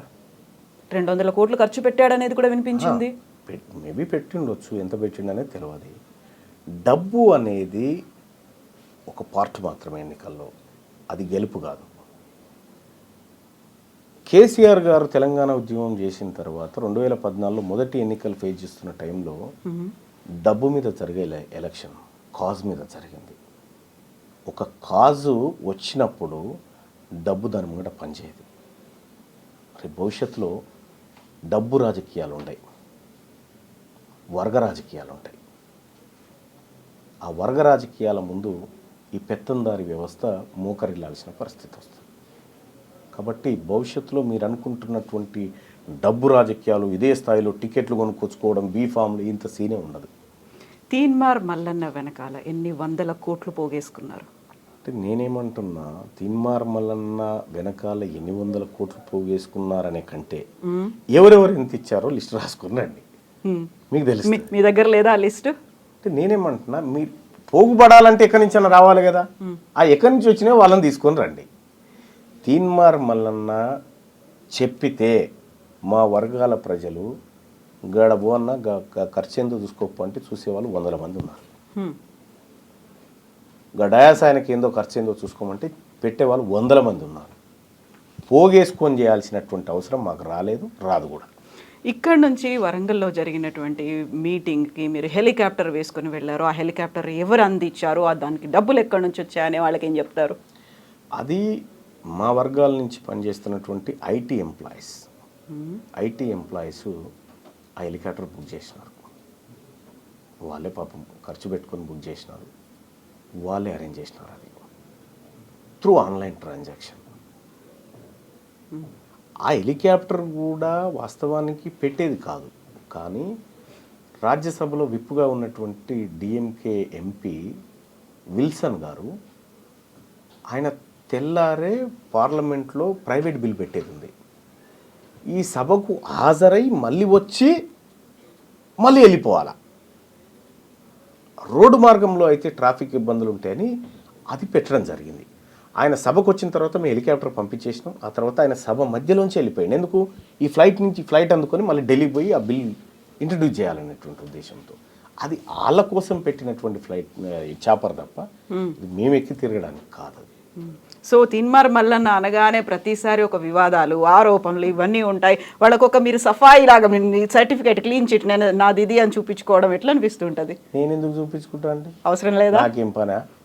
అబద్ధానికి ఆన్సర్ చేసుకుంటా నేను ఎందుకు కూర్చుంటా అండి? ఇప్పుడు మీరు నిజాయితీగా నన్ను 100 ప్రశ్నలు అడిగినారు. దాంట్లో ఏది సత్యం ఏది కాదనేది నేను మీకు చెప్పుకున్నా. ఇప్పుడు ఒక అబద్ధాన్ని తీసుకొచ్చి దీనికి నువ్వు సమాధానం చెప్పాలంటే నాకేం పని లేదా? నేను ఎవరి సర్టిఫికేట్ల కోసం, ఎవరి ISI మార్కుల కోసం నేను ఎదురు చూడను. నేను ఏదనుకున్నానో అది చేసుకుంటూ పోతా. కాకపోతే ఇప్పటికీ ఉన్నటువంటి బీసీ కుల సంఘాల్లో కొంతమందిని తీన్మార్ మల్లన్న దగ్గరికి రానివ్వడు, కనీసం క్యూ న్యూస్ స్టూడియోకు కూడా పిలిచి వాళ్ళతో మాట్లాడినివ్వడు, ఇంటర్వ్యూలు ఇవ్వడు, గెస్టులుగా కూడా పిలవడు అనేది ఉంది. కొంతమందిని కావాలని దగ్గర పెట్టి కొంతమంది దగ్గరికి తీసుకుంటారా మీరు? విషయం ఏంటంటే తీన్మార్ మల్లన్న మొత్తం ఈ బీసీ సమాజాన్ని అంతా ఏకం చేసే ప్రయత్నంలో ఉన్నాడు. ఇప్పుడు తీన్మార్ మల్లన్న లాగా కార్యకర్తగా పనిచేసుకుంటూ ముందుకు పోవాలి అనేటువంటి, ఈ సమాజానికి మంచి చేయాలనేటువంటి ప్రతి ఒక్కరిని కలుపుకుంటూ పోతా ఉన్నాం. అందరినీ కలుపుకుంటూ పోతాం. మీరు చూడండి, నేను ఎప్పుడు కూడా నన్ను విమర్శించేటువంటి బీసీ నాయకత్వాన్ని పొరపాటున కూడా రిప్లై ఇవ్వను. వాళ్ళని ఎదురుగా మాట్లాడను. నేను వాళ్ళ గురించి తప్పుగా మాట్లాడను. అది నాకు ఆ వర్గాల మీద వాళ్ళ మీద ఉన్నటువంటి ప్రేమ. పొరపాటున కూడా ఓ మాట అన్నాను. మీరు చూడండి, నన్ను ఎవరన్నా అన్నా కూడా నావాడే అనాలని చెప్తా. సో భవిష్యత్తులో మేమందరం కలిసిపోయే వాళ్ళమే. మిమ్మల్ని ఎవరన్నా ఏమన్నా మీ వాడే అనాలని చెప్పినప్పుడు అంత అగ్రెసివ్, మళ్ళీ నేను స్టార్టింగ్కి వస్తున్నాను, అంత అగ్రెసివ్ లాంగ్వేజ్ వాడాల్సినటువంటి అవసరం ఉంది. అందరినీ కలుపుకొని పోవాలి అనుకున్నప్పుడు కొంచెం సాఫ్ట్ స్పోకెన్ స్కిల్స్ అంటారు, అవి యూజ్ చేయొచ్చు. లేకుంటే ఎలా కలిసిపోవాలి అన్నదాన్ని సముదాయించవచ్చు, మామూలుగా చెప్పొచ్చు. అంత బిగ్గరగా అరిచి గట్టిగా ఇంకా కోర్సు తీసుకోలేదండి, తీసుకున్న తర్వాత టైం పడుతుందా అది? అండ్ తీన్మార్ మల్లన్న ఫ్రేమ్ కట్టించి పెట్టుకున్నారు ఎందుకు సస్పెన్షన్ కాపీని? కొంతమంది తమకు పదవులు కావాలని పార్టీని తిట్టి, పార్టీ నాయకత్వాన్ని తిట్టి సస్పెండ్ అయిన వాళ్ళు ఉన్నారు. కొంతమంది తమ ప్రయోజనాల కోసం పార్టీని ఇరుక్కున పెట్టిన వాళ్ళు ఉన్నారు. కానీ నేను ప్రజల కోసం తీసుకున్న సస్పెండ్ కాబట్టి, మొట్టమొదటిసారిగా ప్రజల కోసం తీసుకున్న సస్పెన్షన్ కాబట్టి అది మెమొరబుల్ అయి నాకు. సో అదొక అచీవ్మెంట్, అంతే కదా. తీన్మార్ మల్లన్న, చింతపండు నవీన్, ఏ పేరు ఎక్కువ ఇష్టం మీకు? తీన్మార్ మల్లన్నగా ఇష్టం. ఎందుకు? ఎందుకంటే ప్రజలకి ఆ పేరుతో నేను కనెక్ట్ అయినా కాబట్టి ఆ పేరు అలా ఉండాలని కోరుకున్నాను. మార్చుకున్నట్టున్నారు అలాగే? గజెట్లో కూడా మార్చడం జరిగింది, చాలా 10 ఏళ్ల కింద మార్చాం. ఇప్పుడు చింతపండు నవీన్ అని ఎవరైనా అంటే మిమ్మల్ని ట్రోల్ చేస్తున్న వాళ్ళకి మీరు ట్రోల్ ఏముందండి? మా అమ్మ నాన్న, మా ఇంటి పేరు చింతపండు, మా అమ్మ నాన్న పేరు పెట్టిన నవీన్ కుమార్ పేరు, అది ట్రోల్ ఏముందండి? అది నాకు అర్థం కాలే. సో మీరు చూసుంటారు కదా సోషల్ మీడియాలో ఎంత ట్రోల్ అవుతుంది చింతపండు నవీన్ అనగా. నాకు సోషల్ మీడియాను చూసి ఎంత ఓపిక ఉండదు మరి. బట్ యా, నాకు ఆ ఓపిక ఉండదు. నేను ఆ టాపిక్లో రాను. నాకు రానటువంటి అంశం గురించి నాకు చర్చే లేదు కదా.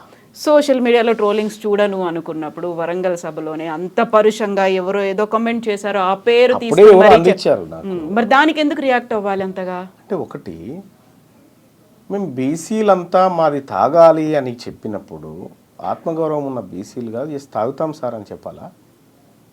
కాకుండా ఆయన ఎవరో తెలియదు, అనానిమస్ ఎవరో అలా కామెంట్ చేసేసారు. ఇప్పుడు ఆయన తెలియదు, వెనకాల రెడ్డి అని ఉంది కాబట్టి ఆయన తెలియదు. బీబీసీలో ఒక కథనం ఉంటుంది, మీరు చూడండి.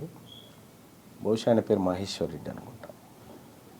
ఆయన పొలం దగ్గర నుంచి నడిచారని 2 దళితులను నీళ్ళల్లో ముంచి కర్ర పట్టుకొని, ఫోటోలు కూడా ఉంటాయి చూడండి, వాళ్ళ మీద మూత్ర విసర్జన చేసినాడండి.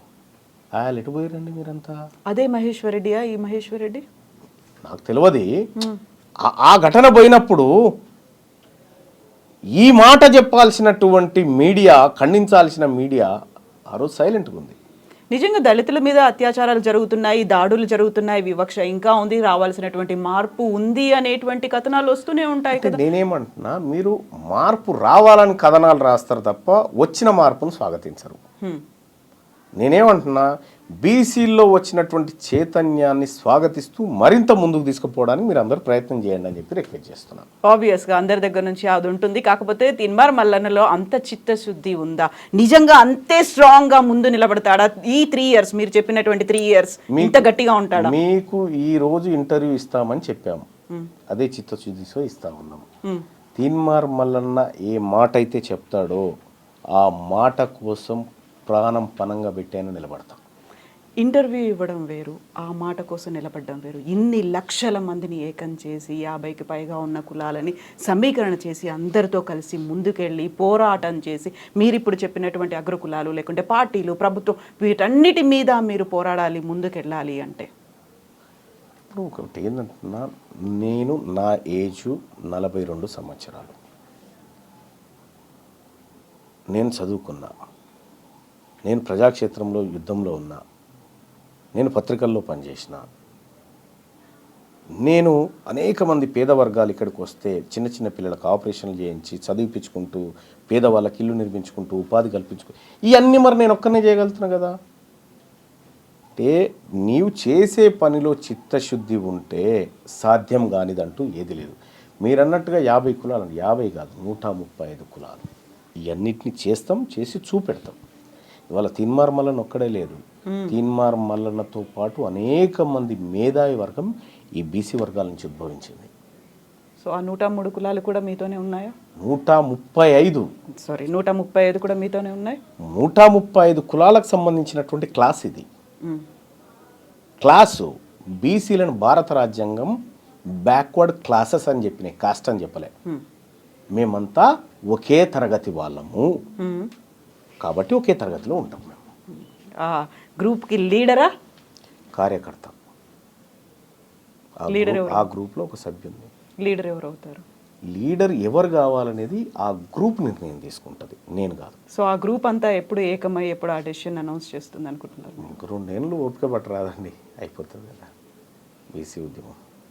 సో ఇక్కడ నుంచి తీవ్రమైన ఉధృతమైనటువంటి రూపంలో వెళ్ళబోతోంది. ఖచ్చితంగా మా వర్గాలను చైతన్యం చేసే దిశగా చాలా ముందుకు పోతాం. పార్టీ అవసరం లేదు ఇంకా. పార్టీ గురించి మన ప్రస్తావన వచ్చినప్పుడు చెప్పాను, ఈ పార్టీలు అనివార్యత క్రియేట్ చేస్తే బీసీలకు ఏం కావాలనేది బీసీలు డిసైడ్ చేసుకుంటారు ఆ రోజు. Yes Mallanna garu, thank you so much అండి. All the best to you. Thank you.